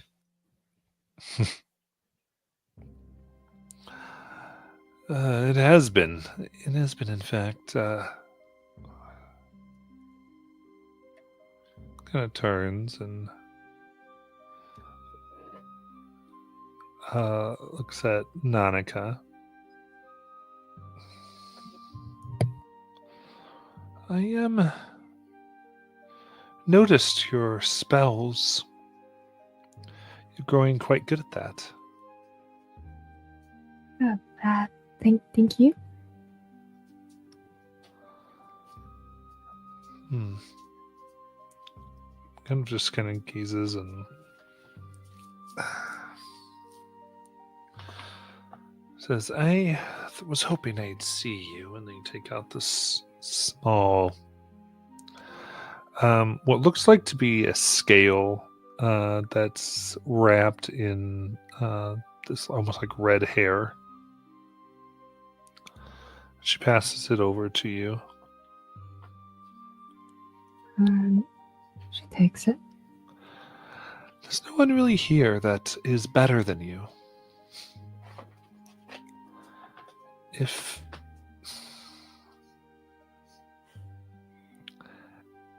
you wish to find someone who might be able to teach you a thing or two, maybe advance you beyond, find the Gray Steps. Great steps. There's someone there who can do magic. Indeed. Of an accomplished person. Rather interesting, but we traveled together, him and I, many years ago, and I was still up for traveling. He goes by the name of Grimcloak. That sounds... Is he a nice person? Oh.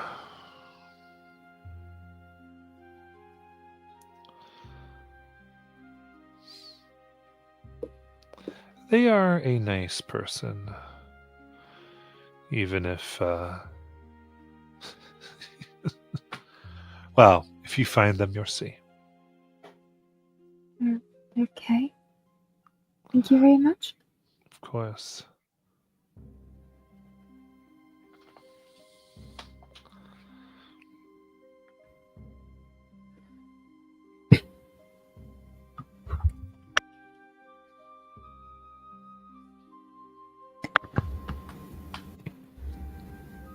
And with that, she takes some lanterns and puts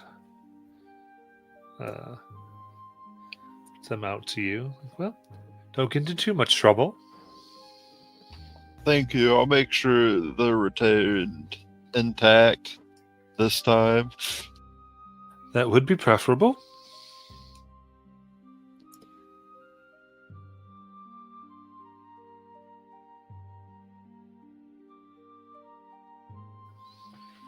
Kiddo bow and take their leave.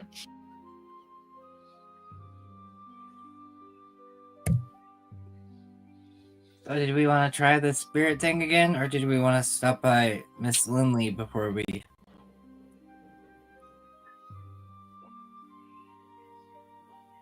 Well,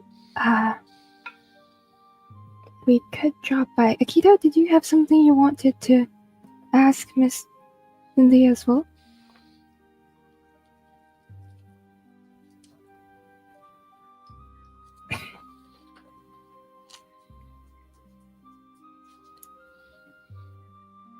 I guess we could check in anyways on our way. See no reason why not check in on them. So to the shop we go. Okay.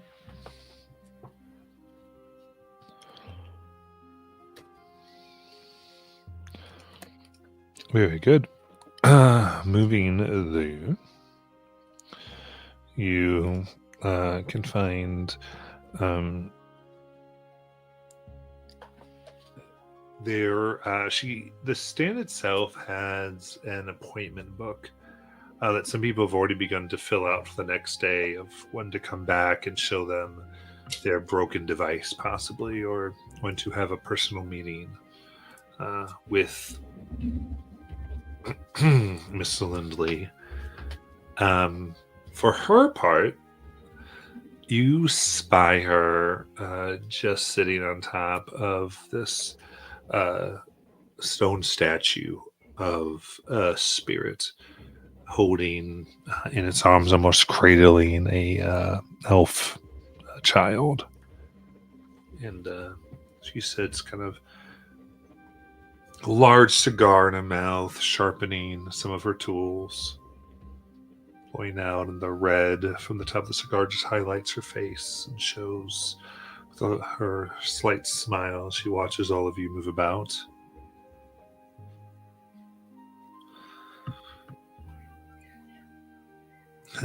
I smell mischief in the young misfits. Who us? No. Actually, you're right. Don't hurt anybody too badly, will you? We would never do that. We were curious, though. Do you have anything special that you might have been working on and fixed that could attract spirits or just be really cool that we could use and bring back in perfect 100% condition?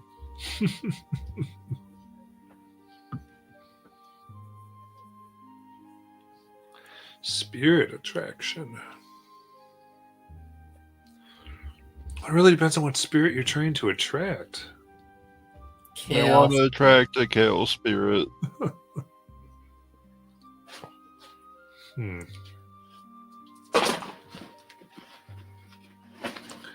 She thinks for a moment. Looks at Nanika. You there? You can make. You can make some of this of the first stage work. Yes. Yes, just a little bit, but And she goes through and she finds this small, thin, like black metal tube that has a little glass on the end of it. She goes, when this would work, you just twist the top here, and light like the sun would come out. They might be attracted to that.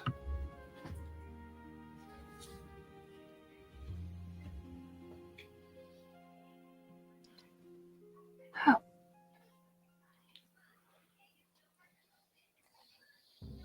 Let me think. To you. Because you need your jolt of spirit energy there.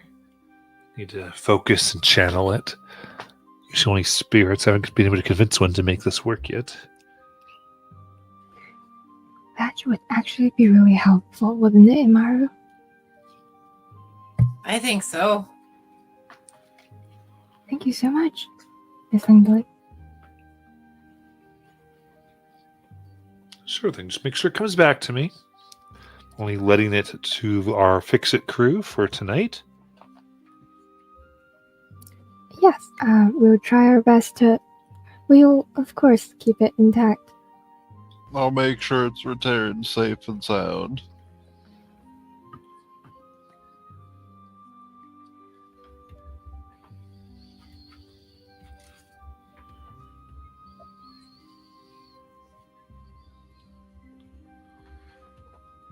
She smiles and looks to Akido and takes out a cigar. Did you want one? Yeah, it's been a long day. She hands it to you. Doesn't offer it to the other two. Why don't you two go get started? Okay, Adult times, okay? right?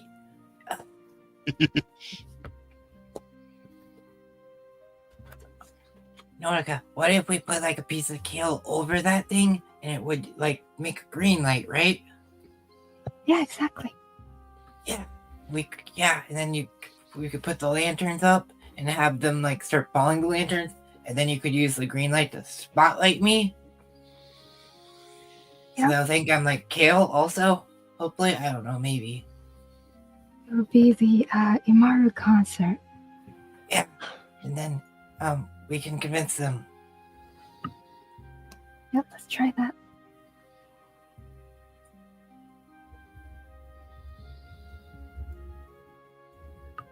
Okay. So, lay out the scene for me, my friends. Okay, so Amara's gonna climb to the very tippy toppy of the kale, and she's gonna be the one persuading these kale things, hopefully, and talking to them about this. And then she's going to hand Akito, I guess, the lanterns. Like, you're going to be the one to put these out so that the kale will notice and try to get them to like head towards me.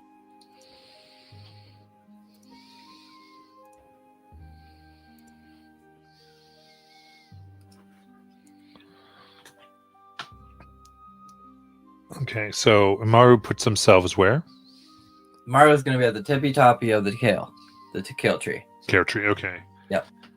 Okay, so you're up there, and then Nanak, what are you going to do?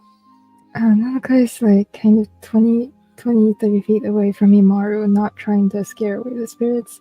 And she is going to take the little device thing that she just got and put a kale leaf over it and hand it to Imaru.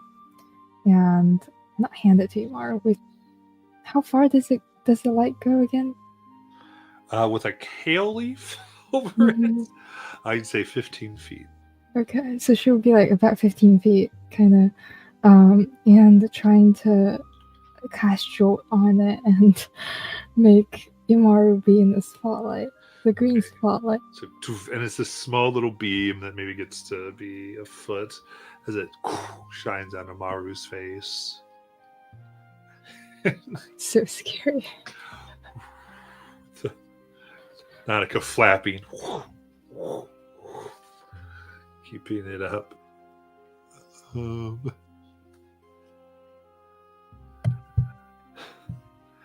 I guess we'll go ahead and give a intelligence check from Nanika, and then I'll do a wisdom from Amaru.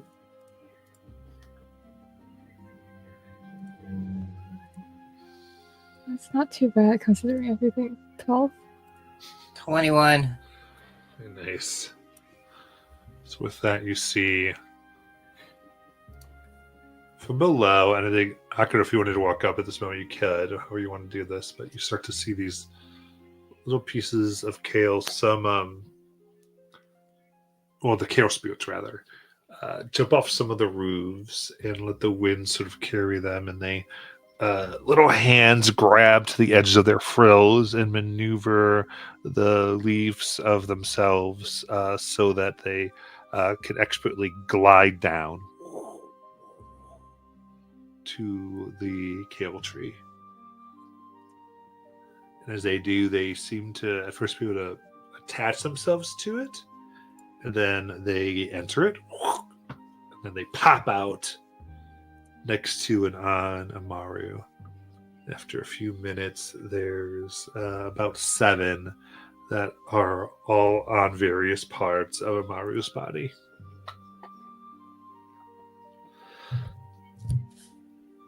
Oh, hello, friends. Yes, in the language of the spirits, Mara looks and starts speaking to them and goes, hello, all my friends. I've heard each one of you likes to be mischievous.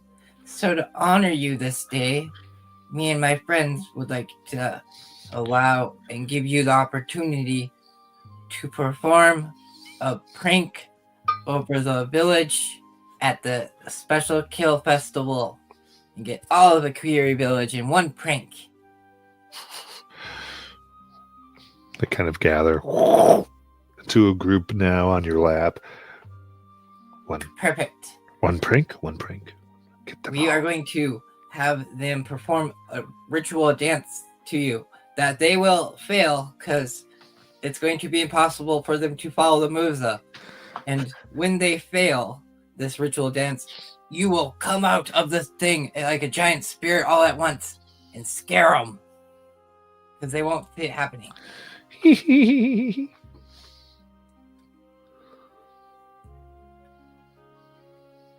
Okay, let's get this going. Nonaka. Yeah.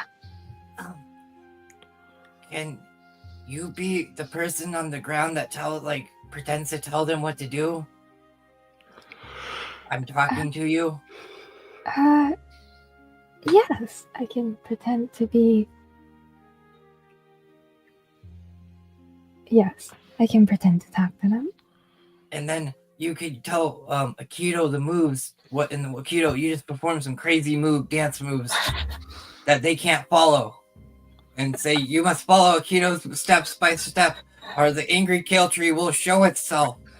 And when they fail, the angry kale spirits will come out all as one giant kale spirit. Kale kaiju.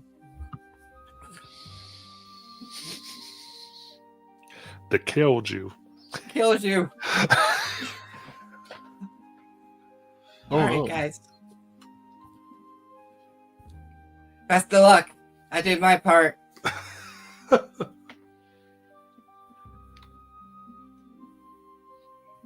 So how do you want to prepare for this? What does this look like? What's the visuals you begin to do?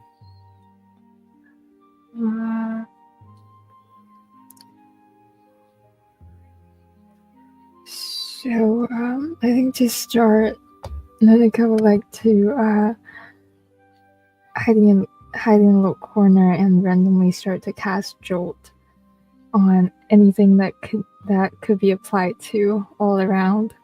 So it would be like this, hopefully perceived as this like spirit unstableness around town. Okay. Yeah. And machines begin to turn on and people get a little worried, it seems. And after a little bit, you can see people start to gather like towards the center of the tree as they're like, what's happening? Are the spirits upset? Did somebody mess with something? And get Miss Lindley, she might be able to fix any of this. And people getting a little, what's going on? Yeah, then like around the kale tree, I think we talked about this, right? So she's going to activate the little light device and everything and make it look really strange and green up there. Mara will shout down as that happens. All villagers of Okiri, you will now do what the great Kale Spirit requests of you on this night. You see, Aikido, and I hope Nonika would flash the light to them, are chosen of the Postal Service for their amazing runs this year. They've only messed up 5 services, but they're working on it. They will be performing the ritual kill dance. Each of you must follow, and if not, you will feel the wrath and anger of the kill. A lot of like, especially the so give me a persuasion check or deception. Oh, that's a 10. A 10. So none of the villagers come, but the majority of people here, which are the outsiders, totally buy it. They're like, oh yeah, this is good. What is happening? I don't know what's happening. Just go with it. Get some different music going. They agree that you can kind of move to and dance. It starts in the background.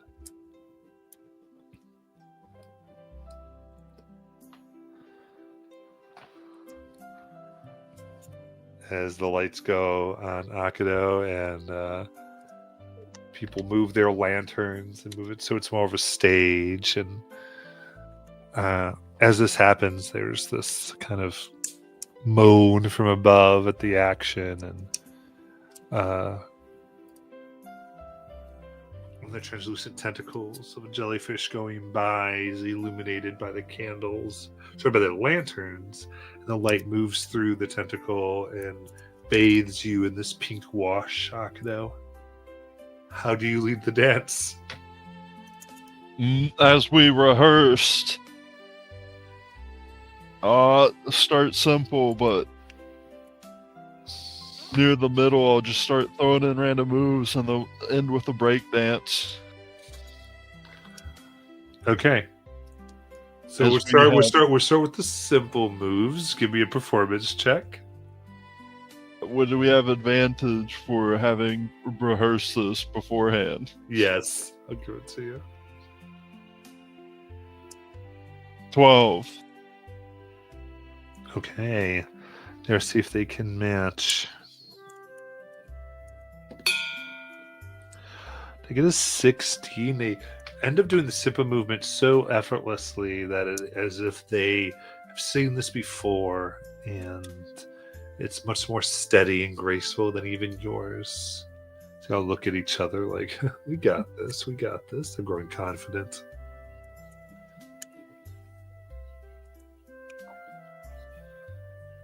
Then next, you're making a little bit more intricate, you said?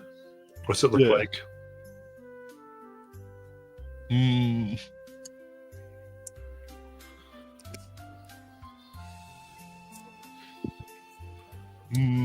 I don't remember any dance off the top of my head. So describe the visual, whatever, you know.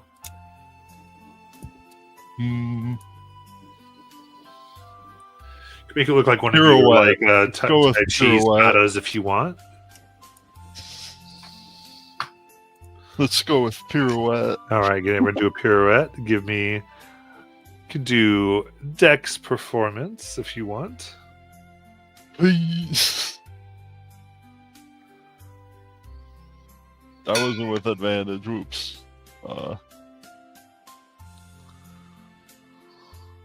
The dice say 9. They nat 20'd. So they all begin doing pirouettes. Like apparently, they have been traveling, so a lot of them have had to learn different things and even how to move in battle. So they begin to push that in, and just these long pirouettes. As you take a step down and a little unsteady, there's a little bit of laughter and good nature. I'm gonna go with an all-out, physically intensive break dance. Could I use athletics? Yes.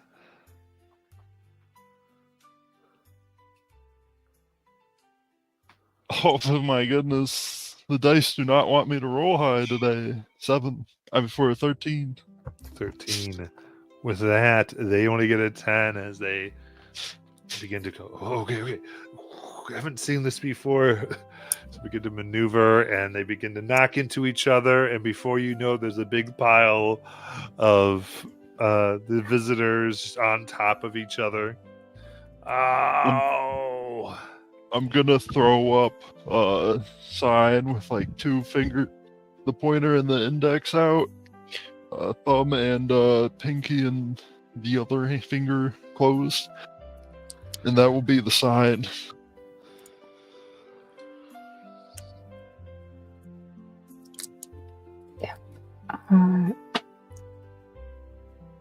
I guess Ninika will try to make the light more erratic, like the spirits are angry, and go a bit more with a jolt on the machines. Nice. Then Amaro, how do you release the Chaos Spirits? Alright, Chaos Spirits, time to wake up. And Maru literally starts like taking the tree at the top and just like shaking it as wildly as she can, going back and forth like ravagely. Perfect. Give me an acrobatics check. That's an 18.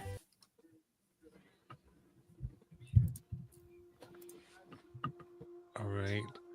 With that, 2, 5, then 7, then 21 more and 30 more, and then 50 more on top of that. Hundreds of carols move up into the sky as the jellyfish moves and the moonlight comes down, and the various shades of light mixture with their texture, looking like a big shadowed, toothy kaiju monstrosity.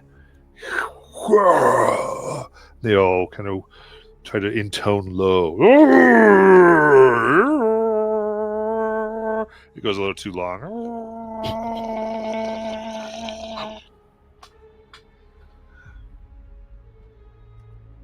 The people go, ah! And then they begin to move in. It's like you're actually afraid there might be a riot as you see people beginning to run and start to push into some of the stalls very roughly. You hear some cracking of wood. What do you all want to do? Maru screams down, before you run in terror, if you really show passion to the spirits, you must perform the sacred move. Appease us. Intimidation with advantage. That's a 21.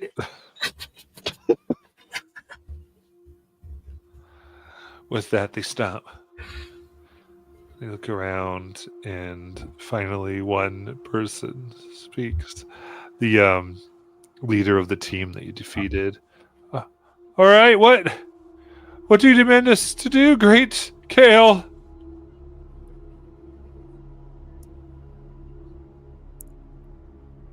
Aikido, you're the one that dances.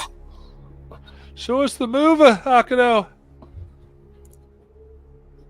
Okay.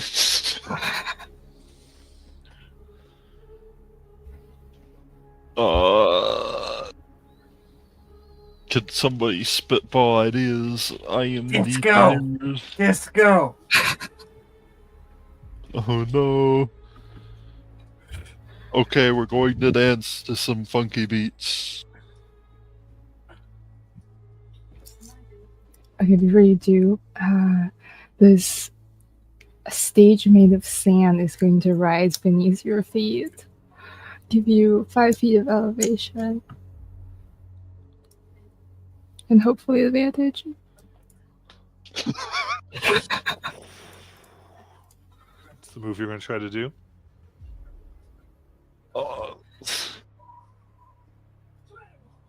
The one the zombie from Plants vs. Zombies does when he does the dance, which is a parody of Michael Jackson. Because I do not know the name off the top of my head.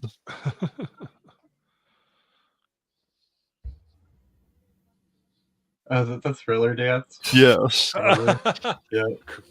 The 2 arms. Yep. Yes. Amazing. Yes, I'm here for it. Athletics check with advantage. Yay.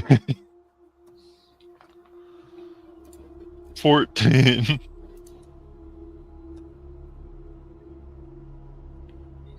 All right. So with a 14,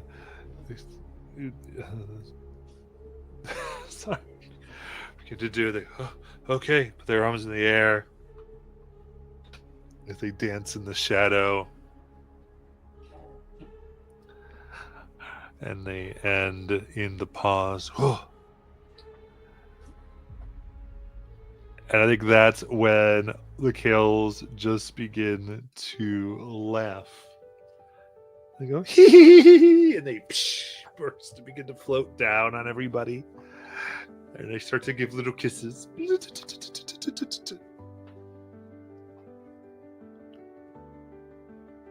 You've appeased me till next year.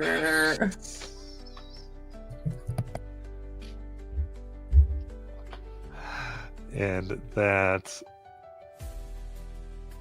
is when you feel Tanto's fingers grab your ear, Amaru. Yeah, because Amara would literally be like sliding down the stalk, Yeah. then land, and then feel that. Oh, crap. And in a moment, Nanaka, you feel a hand grab your tail. Upside down, and you see Winwith jump through the air and grab you. Ow. Gotcha. And they both look over to Akata. Why don't you just follow on your own? They shake their head. Maru sees that Nonaka. It was worth it. It totally was. They go, oh, they have such a kale. Is that what they have to do every year? They have to dance in order. That's wild.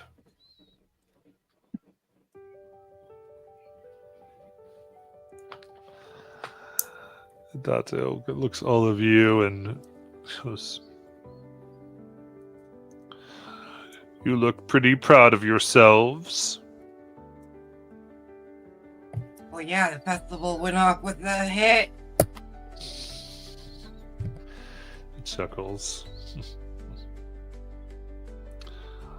What happens to the care spirits that you've taught this to? Every year, I guess people are performing that dance move. Amaru tries to perform it while being held up. You gotta admit, it's pretty catchy. No? Okay. Okay.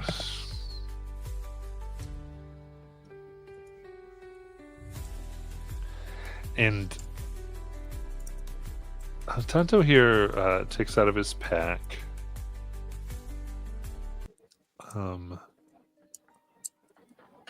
this kale spirit, legs walking around the kale, and he holds it. You see its face looks a little bit more mischievous than the others. He holds it out to the three of you. He kind of puts his finger around. And you see pieces of its leaves that begin to turn black and with like little red veins. Well, what's going on with him?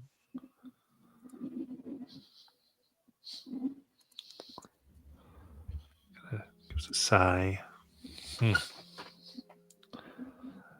This one was one of the teeth of your monster.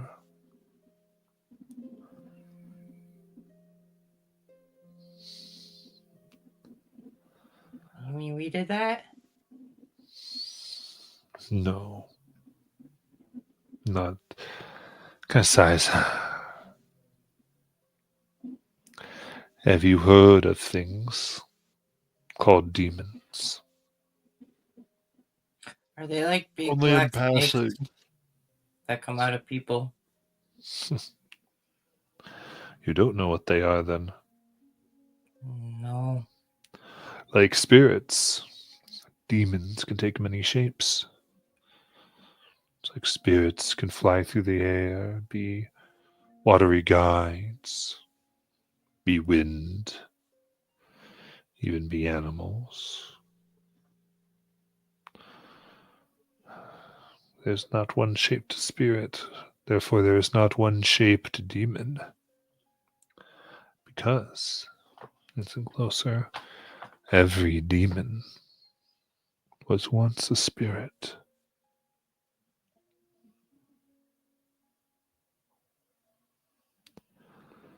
How do they become demons?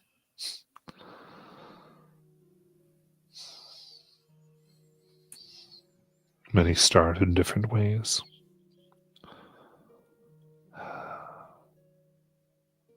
You see, spirits are not like us. They're different. They have their own world. This world isn't even theirs. Not really. But they come. Some go both ways. Some come here, like these fellas. They resemble our world so much. It's unlikely they can go back to the world that they were born in. And, well, spirits that are here begin to stray too far from what they were meant to do, become opposite and dark in their nature. There is a line where their whole essence is something else.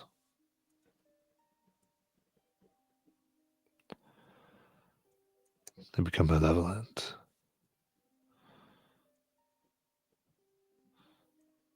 Seeking, in this case, possibly not just to scare someone, but maybe to hurt them.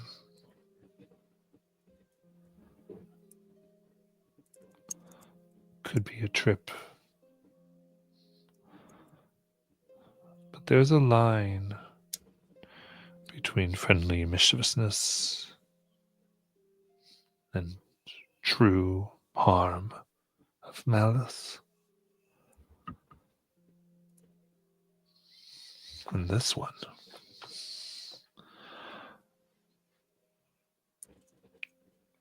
This one we caught trying to fly by. It picked up a piece of glass. Was trying to cut one of them.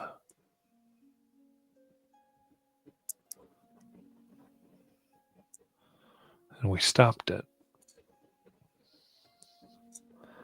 before it could fully cross over.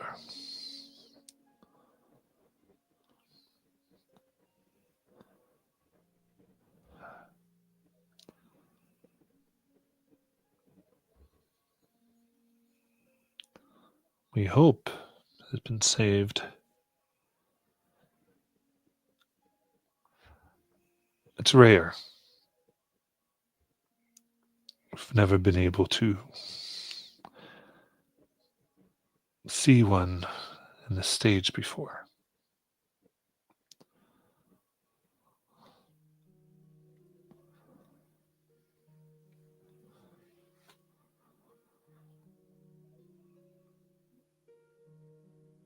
And Wyneth speaks. I am not sure that your prank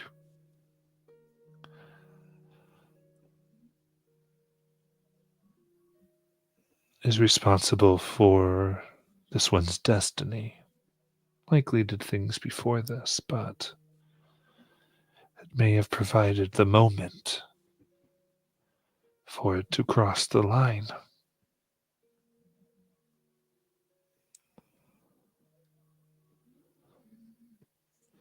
There's no way to turn it back? Once a spirit crosses, it can never return. But this one has not yet. What do you think the solution is? Should we let it free? Maybe to do what it wanted before. Become something to be hunted down.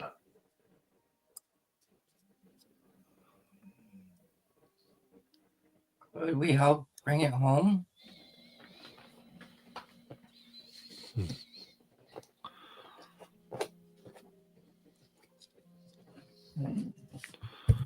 Home? What do you mean? Like maybe like one there's a place where the spirits go to retreat, like an oasis. There could Somewhere. be a place. Go ahead. Yeah, no, somewhere that where bad spirits aren't allowed, protected by only good spirits. Maybe it could get a start over there.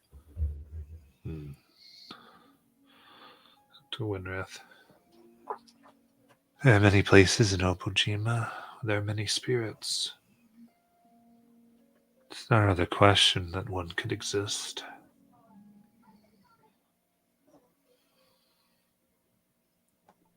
I'd be willing to look for it since we kind of caused this whole mess in the first place by not thinking.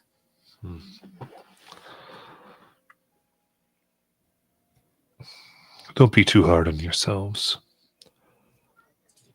This one has made choices before this.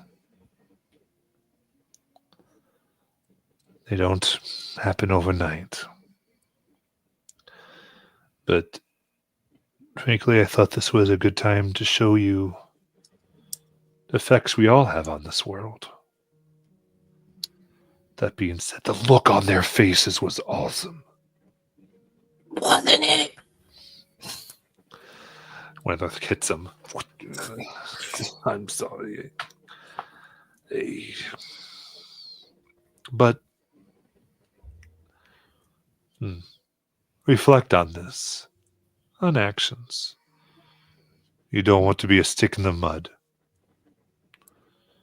But it's important to understand where you may be leading those who follow you.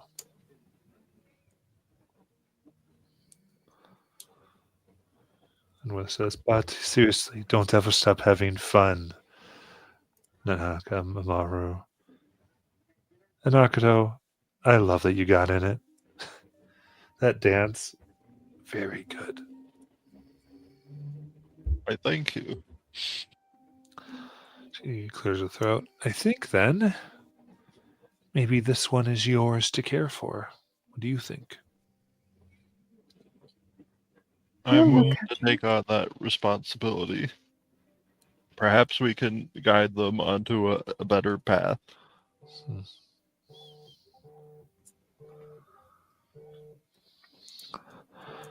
She nods.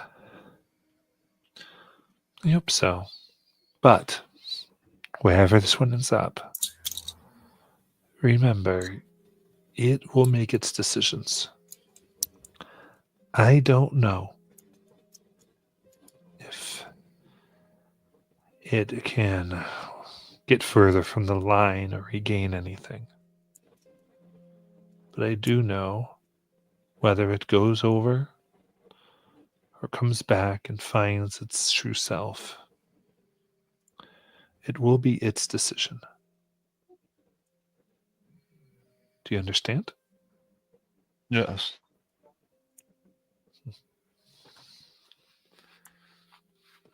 She kind of hands it over and it kind of, you see it's come down a little bit as it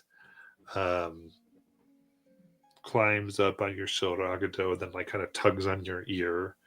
You go to grab it, goes to the other shoulder and tugs on your ear again. What's your name, little guy? Callie? Nice to meet you, Callie. I'm Amaru. That's Akito's left ear. Oh, now that's Akito's right ear. And that's Nonika. Nanaka, Amaro.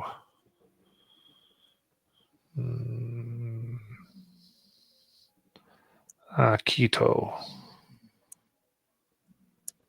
Correct. Guys, this is Callie. Callie.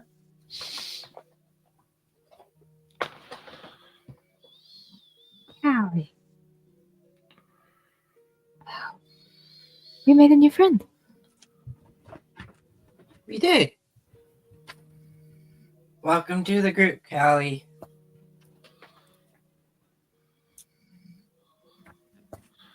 It is an honor to have you among us. She smiles.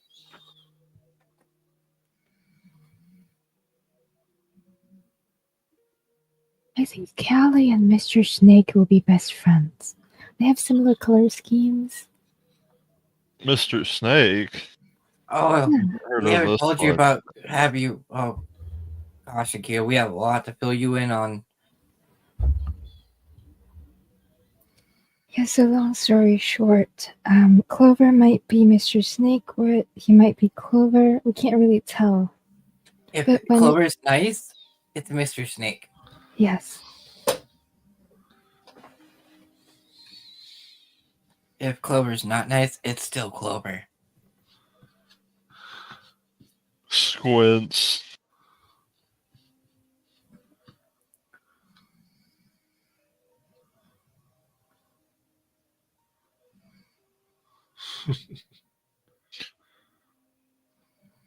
Let's not talk about Glover behind the back. This can wait later. Yeah. Perhaps we basically, should be getting to bed. It is past your bedtimes. Oh, but it's Kale Festival. Yeah, They can leave we you. be here for a Good. little bit longer? As they leave you, they go, you can enjoy the festival a bit more, but there's a lot more to do tomorrow. So what is the last things maybe you all do before you take your rest?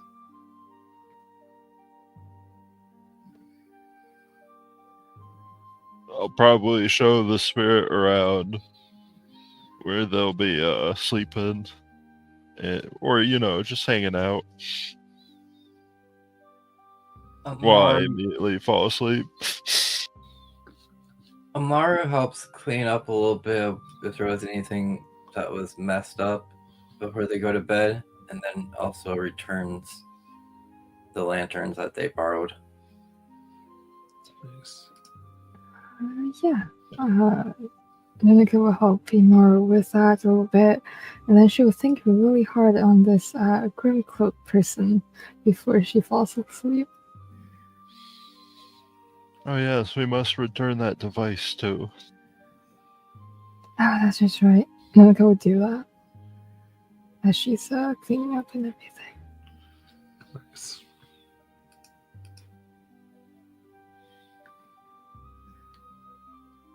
And I think last thing before Namara falls asleep, she looks at Bunta and goes, "Now, Bunta, when we see Callie, no eating them because they look like kale."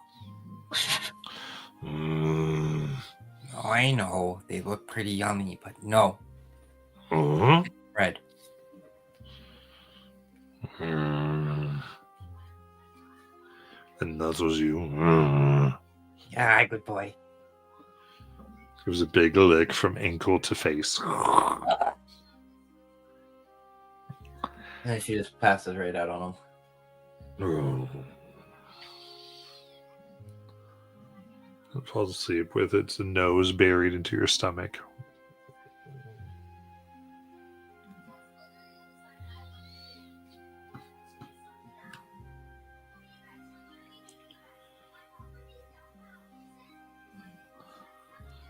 And anything else? All right. That you all take your long rest. You see the sun beginning to rise and drums begin to play. It seems like the festival of Kale is at last ready to begin. And we'll end there for tonight. Hooray.